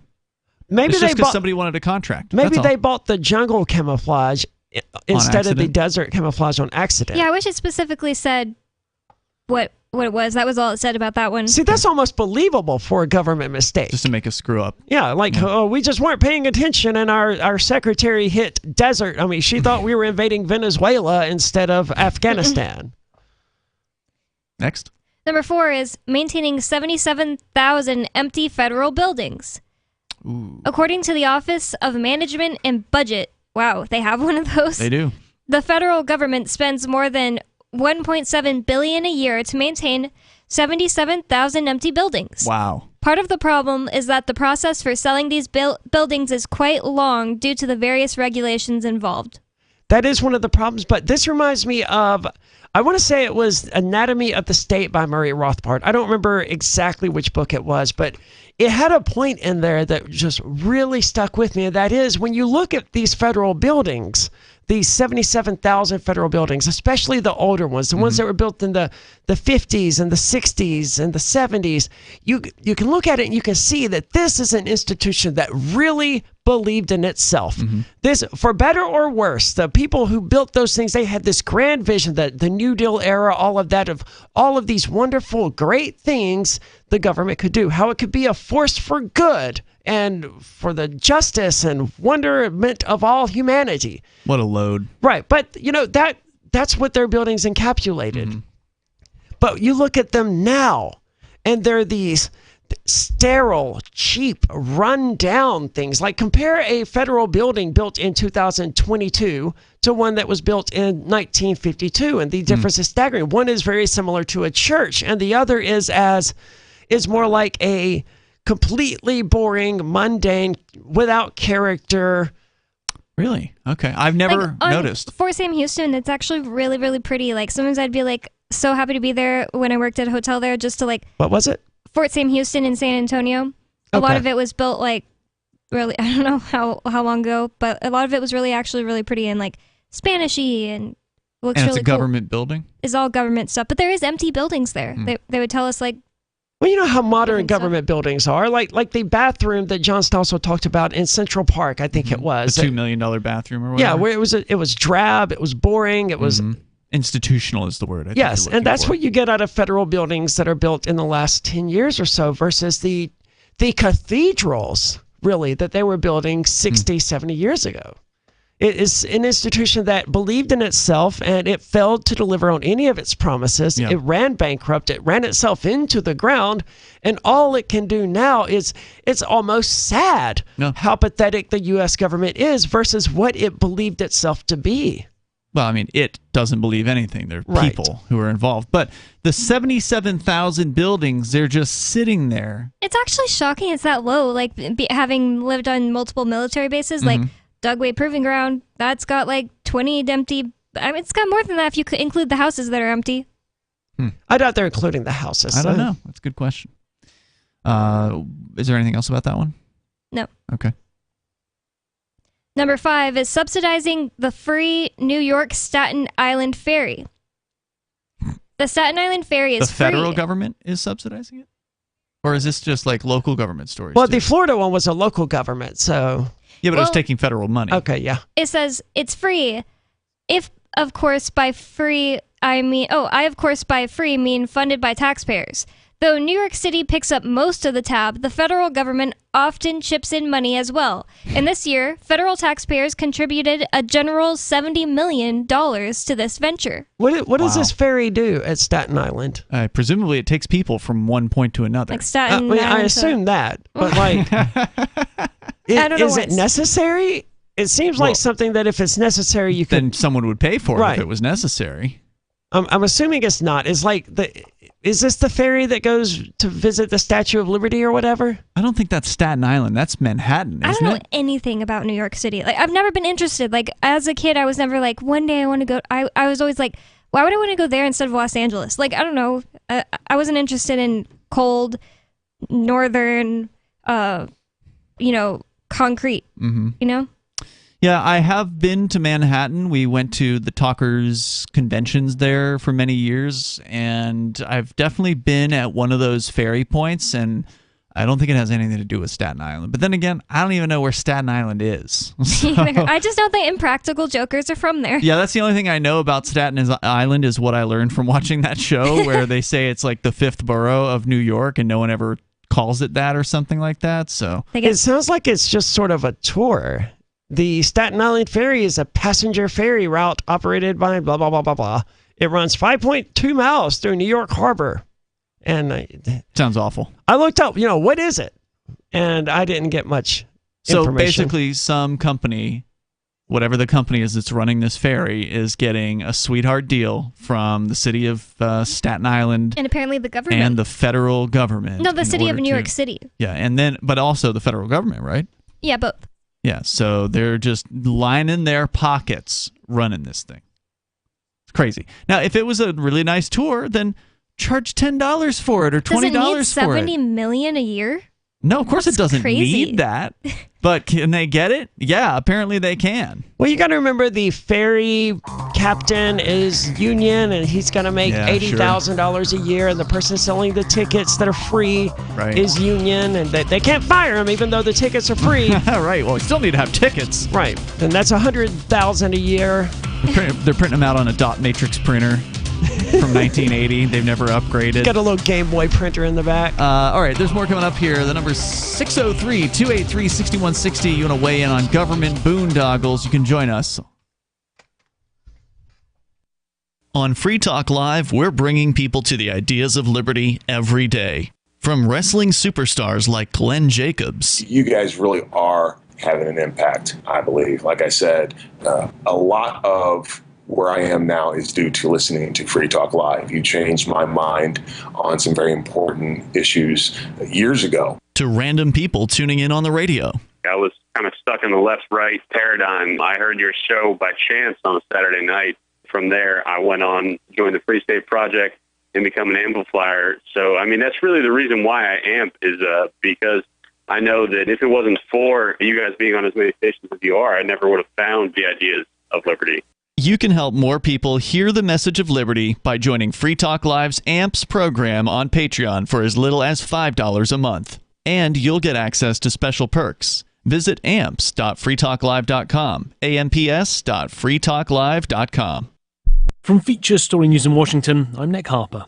There's been anger in Russia following confirmation that dozens of troops have been killed in a missile strike that targeted a barracks that was positioned next to an ammunition depot. Ukraine says it carried out the attack in the Donetsk region using US artillery, but says that the true death toll is nearer 400. Russian bloggers have blamed commanders, saying that they should be held accountable for housing the soldiers alongside the ammunition. In a new interview set to air this weekend, Prince Harry says that the British royal family has shown no willingness to reconcile with him and his wife Meghan. The interview comes ahead of the release of his much-anticipated memoir later this month, titled Spare. FSN's Giles Gibson reports from London. In a trailer for the interview with UK broadcaster ITV, which airs this Sunday, Prince Harry talks about his much-publicised split with his family. It never needed to be this way. The leaking and the planting, I want a family, not an institution. They feel as though it's better to keep us somehow as the villains. They've shown absolutely no willingness to reconcile. I would like to get my father back. I would like to have my brother back. Last month, Netflix released a documentary series that took viewers behind the scenes of the early days of Harry and Meghan's relationship, their wedding, and their decision to step down as working royals. The Prince's memoir is set to be released on the 10th of January. Hollywood actor Jeremy Renner is reported to be in a critical but stable condition following a snowplow accident. The actor, best known for his appearances as Hawkeye in the Marvel franchise, was airlifted to hospital after the incident at his home in the US state of Nevada. Tennis star Martina Navratilova has been diagnosed with both throat and breast cancer. The 66-year-old, who won 59 Grand Slams, previously had breast cancer back in 2010. FSN's US correspondent Benji Hire reports. The Czech-born American, who now lives in the United States, calls the stage 1 throat cancer and early-stage breast cancer diagnosis serious but fixable. She says she'll fight with all she's got and is hoping for a favourable outcome. After retiring from a formidable career, becoming the oldest ever champion of a major tournament, the former world number 1 became a tennis broadcaster, though she now won't be travelling to cover this month's Australian Open. Instead, she'll receive treatment in the US. A third of the global economy will face a recession this year, according to the head of the International Monetary Fund. Kristalina Georgieva, the managing director of the UN's financial agency, says that 2023 will be a tougher year than the one that's just gone. The IMF had already cut its global economic outlook during its October annual meeting in Washington, D.C. From Bureaus Worldwide, this is FSN. Our Matrix server is about as free as internet chat can be. Join the existing rooms or create your own at chat.freetalklive.com.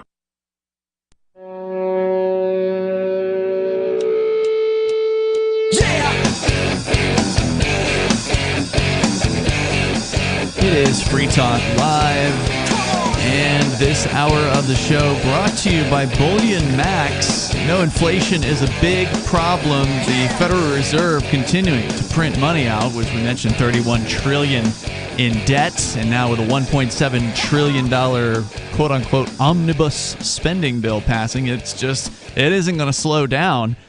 So what do you do about it? Well, Aria is holding up the new Silverback, which is a gorgeous collector's item that you can get through BullionMax.com. Go to BullionMax.com/FTL, and you can grab your silver starter kit there. It gives you 5 ounces of silver from the world's most popular mints, and you get a free gold back. Now, there is actually another silver starter kit that they have that does give you a silver back, but it's actually a little more expensive.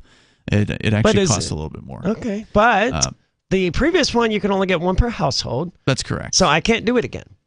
Can I do this one? That's an excellent question. I'm getting a free silverback anyway. Never mind, because I won the drawing. You entered their drawing. Yeah, that's right. Every one of us won, as I understand it. I think you're right. Some people we know didn't win. So we just all three got pretty lucky. I got really lucky because I only entered once. I entered as many times as I humanly could. They've got they're really cool looking. There's no doubt about it. And that's just one of the myriad of really cool gold and silver products they have. Some of the most stable assets in recorded history. It's a great alternative to just holding dollars. Go to bullionmax.com/FTL and you get your precious metal shipped fully insured directly to your home. It's fast, easy, and we thank Bullion Max for being on here as this hour's sponsor here on Free Talk Live. Bonnie is sharing with us a list of 9 different government boondoggles that happened in 2022, and we're through 5 of them? Yeah, we're on number 6. All right. Number 6 is boosting the Tanzania travel sector during COVID-19. Good Lord, that sounds like the government. Where is Tanzania? Is that Africa? Tanzania, Tanzania. Where the hell is that? Dang, I don't know. How do you say it? Is that Australia or is it Africa? It's Tunisia. Oh, Tunisia. I think. I still don't know where it is, and I think it's stupid that the American government is spending money on that. It is in Africa, the northernmost country in Africa. And it's just like their travel sector, doesn't seem like, humanitarian, really important. I don't know. No, but I'm sure they justified it. Oh, well, people are coming here from Tunisia or however the hell it's pronounced, and we have to help them get COVID-19 ready or they're going to bring COVID-19 here, so we have to give them this money so they can modernize their traveling, whatever. So what's the story? In early 2022, the federal government spent $50 million on a visit Tunisia. Wait, how do you say it? Tunisia? I think it's Tunisia, but I could be wrong. I don't live there. Tunisia. So a Visit Tunisia initiative meant to boost travel to the country. Tunisia's tourism sector generated over $1 billion in 2019, but apparently it still needs help. No, they can't spend their own $1 billion. They have to spend American taxpayer money on this. Why is the U.S. government giving money to help people build up their tourism industry in the first place? There was no COVID-19 explanation either, like you had thought might happen. Thank God there wasn't. No, this just sounds like plain old foreign aid. I mean, they give away billions of dollars to other countries' governments all over the world. So this is just another example of that. But look, I would bet that I don't support the Tunisia government and the things that they do. You mean and the you policies don't knowingly support them? No, I don't agree. I don't support the things that they're doing. Oh, okay, gotcha. I'm willing to bet that they're anti-LGBTQ. Good chance of it. And they're oppressive, and they're not pro-freedom, and they're not pro-freedom of choice, and freedom of speech, and freedom of everything else that I love so much. And yet, my tax dollars, I'm being robbed to pay for this. Well, maybe we'll pay for their gender studies soon. I oppose to that, too. Oh, yeah. Yeah, it is 99% Islamic there, so yeah, good chance you're right about your prediction. Well, number 7 is something I definitely want the federal government spending my tax dollars on. It's injecting 6-month-old beagle puppies with cocaine. Is this Dr. Fauci again? No, I thought it would be. It says, according to a report from... No, Dr. Fauci was letting flies eat the heads of living beagle puppies. So that's a lot worse. This one... Okay, yeah, that is worse. According to a report from... It's incomprehensibly evil. Yeah. It's terrible. It was so traumatic to the people doing the studies that they severed the vocal cords of the dogs so they couldn't hear them. Can you imagine how evil you have to be to design and execute this experiment where you're watching sandflies eat a dog alive? No, it's sick. It's like, and you just study it. I hate to be like sad. I mean, cold towards any animal dying, but it's a beagle puppy.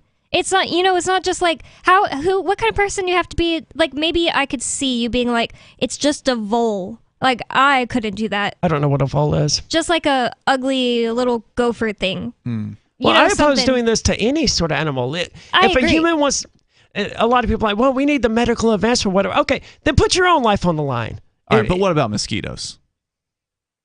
I swat mosquitoes, but I recognize that it's screwed up. I mean, it is. And I mean, you laugh, but realistically, in my worldview, it's just as immoral for me to swat a mosquito as it is for me to hit a human being. I think it's just as immoral to test on any animal, but I just think you have to be even freaking crazier and more psychopathic to do this to a beagle puppy. They're so cute.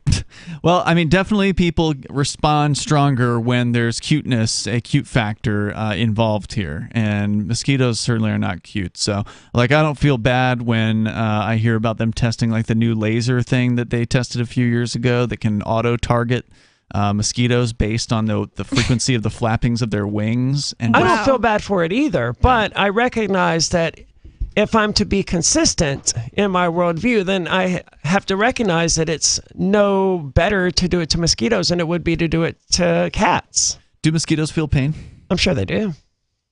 At least if it's swatted, it probably just dies instantly. But we're actually talking about something that happened in 2020 with Fauci.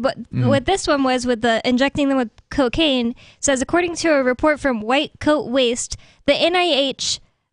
same group. That's the Fauci. same ones, yeah. Well, yeah, the NIH is Fauci, and White Coat Waste is the ones that revealed the other story, if I recall correctly. Well, they apparently recently spent $2.3 million injecting puppies with cocaine for research. What kind of research? That's all that one tells you. They don't tell you. I mean, there are worse things they could do to dogs, as you point out, Bonnie, than getting them high. Mm-hmm. But I'm still not... I'm still not a fan. Well, right, and there's some company out there that is raising these puppies for the purpose of selling them to the NIH, whatever the hell they stand for, National Institute. That's true. That's a good point. What kind of? I wonder if they know the full extent of what NIH is going to do. I don't know, but they know that. How could someone do this? They've got to know by now. At some point, some human being has to be like, "Oh, this is such a cute puppy. I'm going to give it to the government." Yeah. Well, look, I mean, even if you didn't know at the time, you must know by now, right? You must have heard at some point. If you're in the business of selling puppies for scientific experimentation, certainly at some point it came across your desk that the very same types of puppies you've been selling to the NIH have been being used in horrific, Dr. Mengele kind of freaky, Nazi-level, creepy experiments. And then you would have to realize that you're probably the only company that sells these puppies. So, if you didn't know what they were using them for at the time you cut the deal, you sure as hell found out about it at some point, and you're still selling it to them. Well, I mean, it's the government. If they had to, they would just go to the animal shelters throughout the United States, and that's... I wonder why it has to be beagles. That's so weird. That is weird. I don't know.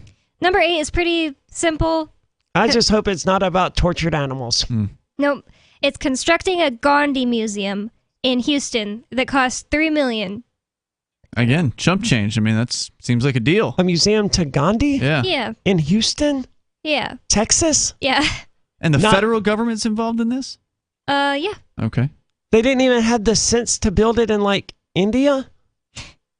I don't know. It sounds kind of more interesting out of all the ones that they've had so far. I would probably go to it. It's the least offensive, Yeah, I the would least say. offensive. Ian hates museums, though. I mean, most of them are pretty boring. But what else do we need to know about it? That's all it says about that one. But number 9 is more interesting. It says the federal government spent money in 2022 researching if Thanos could snap his fingers wearing the Infinity Gauntlet. What? How much money did they spend on this?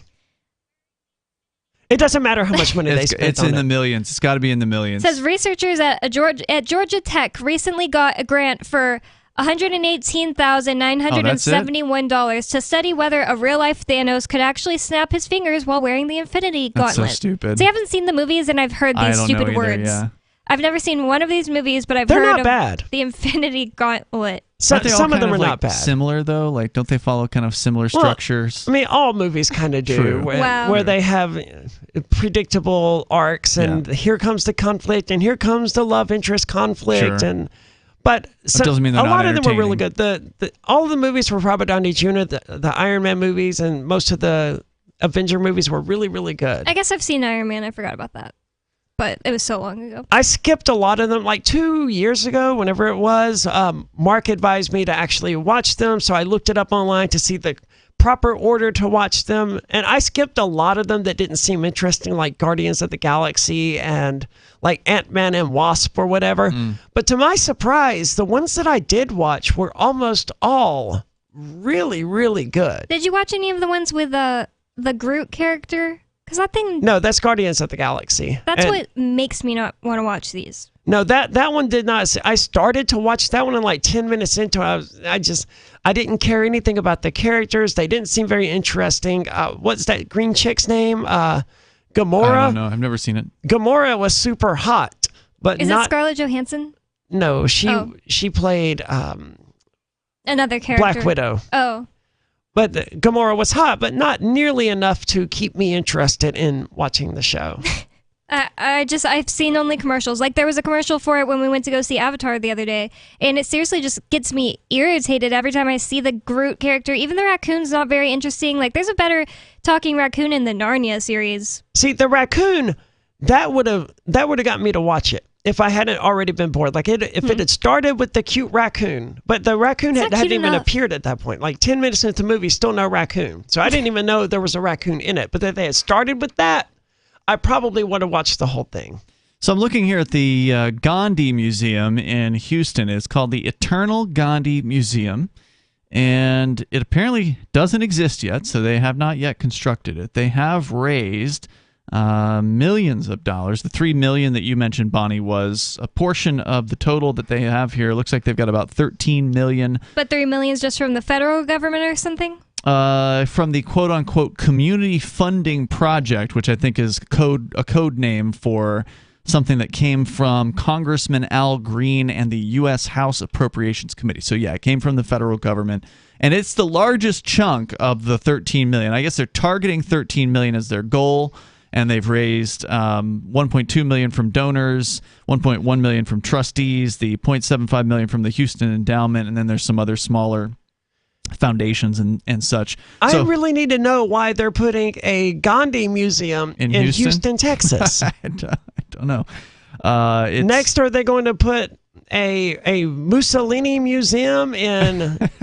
in Sarasota, Florida? Well, yeah, it even admits here in the first paragraph on their executive summary about this museum, it says, Mahatma Gandhi is an international icon for human rights, justice, and equality whose personal dedication to not for people who were black. There were some people he didn't like. Yeah, that's true. Ironically, they have a quote from Martin Luther King prior to this, but of course they do. Whose personal dedication to nonviolent conflict resolution enabled the people of the Indian subcontinent to achieve independence, although he never stepped on U.S. soil. Well, I mean, these are the same people that don't want Texas to gain independence. I wonder if the Eternal Gandhi Museum will outlive the Perpetual Union when Texas leaves. Good question. I will say that I admire many characteristics of Mahatma Gandhi, especially me too. The peacefulness and the peaceful civil disobedience. Absolutely admirable. Epic level. And I don't expect people I admire to be perfect, certainly. Okay, so yes, he was racist. A lot of people have flaws, and a lot of people from the 40s and the 50s are going to have been racist. And we can find things to appreciate about him. But that's all the more reason not to put people on pedestals and dedicate museums to them. I like Bitcoin Gandhi a lot more. Well, now it's ironic, though, that you're talking about Dave Ridley, who's a friend of the show, who actually sort of donned the Gandhi uniform or his toga or whatever it is that he wore and walked from Keene, New Hampshire to the federal court building for like 23 Concord. days or something. Yeah, for a long period of Just time. lived That's outside. hardcore, man. Walked to Concord. Yeah, it was pretty amazing. Thank you again for the support, Dave. It is ironic that the federal government would give money to a Gandhi museum where they say that the museum's message is a transformative one. Quote, through practice of nonviolent conflict resolution, visitors can be catalysts for change in their own lives and communities. So, no comment. I suspect the federal government doesn't actually support civil disobedience because they will arrest your ass for it if you try it on their property. But here they are giving $3 million to a museum about it. Well, they pay lip service to the ideas of freedom and accountability, and they don't support those things. Nope. When Bitcoin Gandhi got to Concord, his idea was in support of the Crypto 6, just to spread the idea, because he went around with a big Free the Crypto 6 sign the whole time, just on the side of the road. Gandhi walking down the side of the road in New Hampshire with a big Free the Crypto 6 sign. Remarkable piece of activism. Mm-hmm. When he got there, he handed Joe, the marshal, a the piece head of paper. The court building, yeah. Yeah, the federal courthouse building in Concord. A piece of paper that had like his, not rebuttal, but his rebuking of the federal government for the arrest of the Crypto 6. Mm-hmm. And it was a handbill or something like that was a terminology, and I never really understood exactly what that was. It's illegal to distribute handbills on federal property. And what is a handbill? A flyer. Just any flyer. But he got arrested for that in 2006, and right. Joe started telling Bitcoin Gandhi right in front of me, I was there to record, well, that's not actually legal. And he was like, really? Because you arrested me for it in 2006. And it was just silent for a second. And I said to Joe, I was like, it's okay. We don't expect you to know all your own laws. And he was pissed. And he's still pissed every time he sees me. When you say you, he didn't mean Joe himself. He meant the Federal Protective Service who arrested him. Yeah, he didn't get arrested I assumed Joe. you meant Joe. Okay. I wouldn't put that past him either. I don't think Joe was around at that time. I could be wrong about that, but... Anyway, let's go to the phones here. We got David on the line in New Mexico. David, you're on Free Talk Live. Go ahead. Yeah, advertising. So since you're radio professionals, I would like to ask you why, if the purpose of a radio ad, and I'm not so much talking about Free Talk Live radio content, I'm talking about radio everywhere, your generic radio. If the mission of radio ads is to get people to listen and to understand and to be interested, why are radio ads produced almost universally in various ways, annoying fashions that drive you away and you can't stand to even listen to the ad? Give me an example. Give me an example. What are you talking about? Think of any radio ad. I mean, well, here's the ultimate example. The worst. Yeah, well, all of them, but the worst of the worst would be auto sales. Okay. They get a little loud and obnoxious during car commercials in a lot of cases. Sure. Yeah, that's cartoonish. Another one that's more subtle is there's been a trend the last, I don't know, like 5 to 10 years of using female voices that I don't know if they think that they're attractive to men, and I certainly don't know what they think that these female voices do for women. But they're childlike, a little bit of vocal fry, and they all sound similar. If you listen to them, I don't know if you've noticed. Is your issue that women are doing commercials? No, not at all. Okay, well, then what is it? Women did commercials previous to 10 years ago as well. I know. I'm just trying to figure out what exactly about the women you find annoying at this point. The manner in which they speak, and if you don't pick up on it, then you're lucky, and you'll probably have to focus in order to listen to see if you can hear similarities between different female voice actors in different ads, and find the similarity, because there's a kind of a uniformity, and it's got to be done intentionally, unless they're just putting contemporary voice actors on, and they happen to be of the same time period in which we're living, and therefore they all places try to sound like each other. I mean, radio has always, not just radio, but radio and TV has always had like some weird radio voice, reporter voice. Maybe it's kind of a, you know, an industry standard, but I could see it being annoying. But I don't listen to as much radio as you. Yeah, I think I know what David's talking about here with the vocal fry. It's not an easy thing to kind of... Is it like Caroline? Explain, Caroline? From SBF, she purposely would talk like way deeper than she obviously like naturally talked. Yeah. I've never heard the term vocal fry at all. Like Alex Jones, he's like, ah, at the end of his words. It's like, he's like, come by my radio. Yeah, I mean, yeah, it's like somebody. Is that what vocal fry is? It's like somebody who's not talking with the full strength of their voice, and they kind of get real weak. Kind of, isn't that what vocal fry is? Yeah, you're not I think what causes it is you're not speaking in your normal tonal range. You're lowering it slightly, and your vocal cords weren't designed for you to be at that lower level, and therefore you get this. They call it fry, and it's the you can actually hear the individual vibrations of the vocal cord because they're, you know. Yeah, I've only heard this term in the last probably year or so of my life as well, and I'm in the business, but maybe it's a newer term, or maybe I just happened to hear about it recently. But I think I knew what you're talking about, David. It's sort of like almost a there's a certain word that I was just thinking of, not quite pandering sort of mentality, but I don't know. The commercial. We talked this whole time about commercials, and we never got into the annoying COVID-19 commercials that were like, Taco Bell is with you right now. We're all in this together. Oh, that was the worst time in history mankind has ever lived in. Just those commercials. I was fortunate not to watch any real television during that. The only time I watched television was like briefly at Rogers Campground during Fork Fest when I was trying to fall asleep or something, and I was stunned by how ubiquitous COVID-19 messaging was in every single commercial. Nonstop. It's amazing that the average American didn't completely lose their mind during this. They did. Not to the extent that I would have expected from having this nonsense bombarding them 24/7 from every single direction. I think patronizing is the word I was looking for. That's the kind of the voice type. Anything else, David?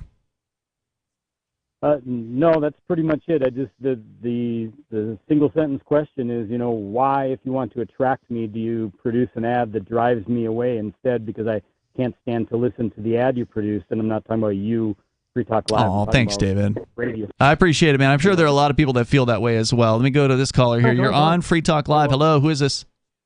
This is Bob from West Virginia. Bob. I just wanted to point out, yes, sir. Go ahead. That the Ukraine war was actually created by the United States. I believe it. You think they put Putin up to the invasion? The context of what we basically did was we overthrew the Viktor Yanukovych government, who made an agreement with Russia. The Russians they outbid the EU for the Ukraine for example, their gas and oil. And they have the reason why is, you see, the Ukraine has a lower per capita income than Cuba, where the Russians offered to give the Ukraine $15 billion in incentives, such as buying the Ukrainian gas and oil, expanding the size of the gas and oil workforce in Ukraine, and lifting Ukrainian workers out of poverty. Also in the deal is to allow the Russian Navy to continue porting their fleet in the Black Sea off the Crimean Peninsula, which the Ukrainian people agreed with in 1993 in a plebiscite. Well, there's no doubt that, U.S. intervention throughout the world is largely the cause of strife around the globe. And there's no doubt that the United States assisted in the overthrowing of the previous Ukrainian government and the installation of Volodymyr Zelensky, right? Isn't that? That's true from what I've seen. Well, I was getting there. Yeah. The Russians, they were in no way threatening to invade Crimea, where the Black Sea Fleet was moored, nor were the Russians even considering the invasion of eastern Ukraine. Bob, it's an interesting call. I wish we had more time for you, but you called right at the end of the show, so feel free to get into it deeper tomorrow night. Call us a little earlier. We'll be happy to have that conversation with you. And I do want to say thank you to Brittany Martell, who's a Free Talk Live supporter, on our AMPS program. You can join her over at amps.freetalklive.com for as little as $5 a month to help us continue doing Free Talk Live as wide and as far as we can. We'll see you tomorrow night online in the meantime. The Free State Project has reached its goal of 20,000 liberty lovers who've pledged to move to New Hampshire and get active to achieve liberty in our lifetime. Perhaps you're trying to figure out what part of New Hampshire should be your destination.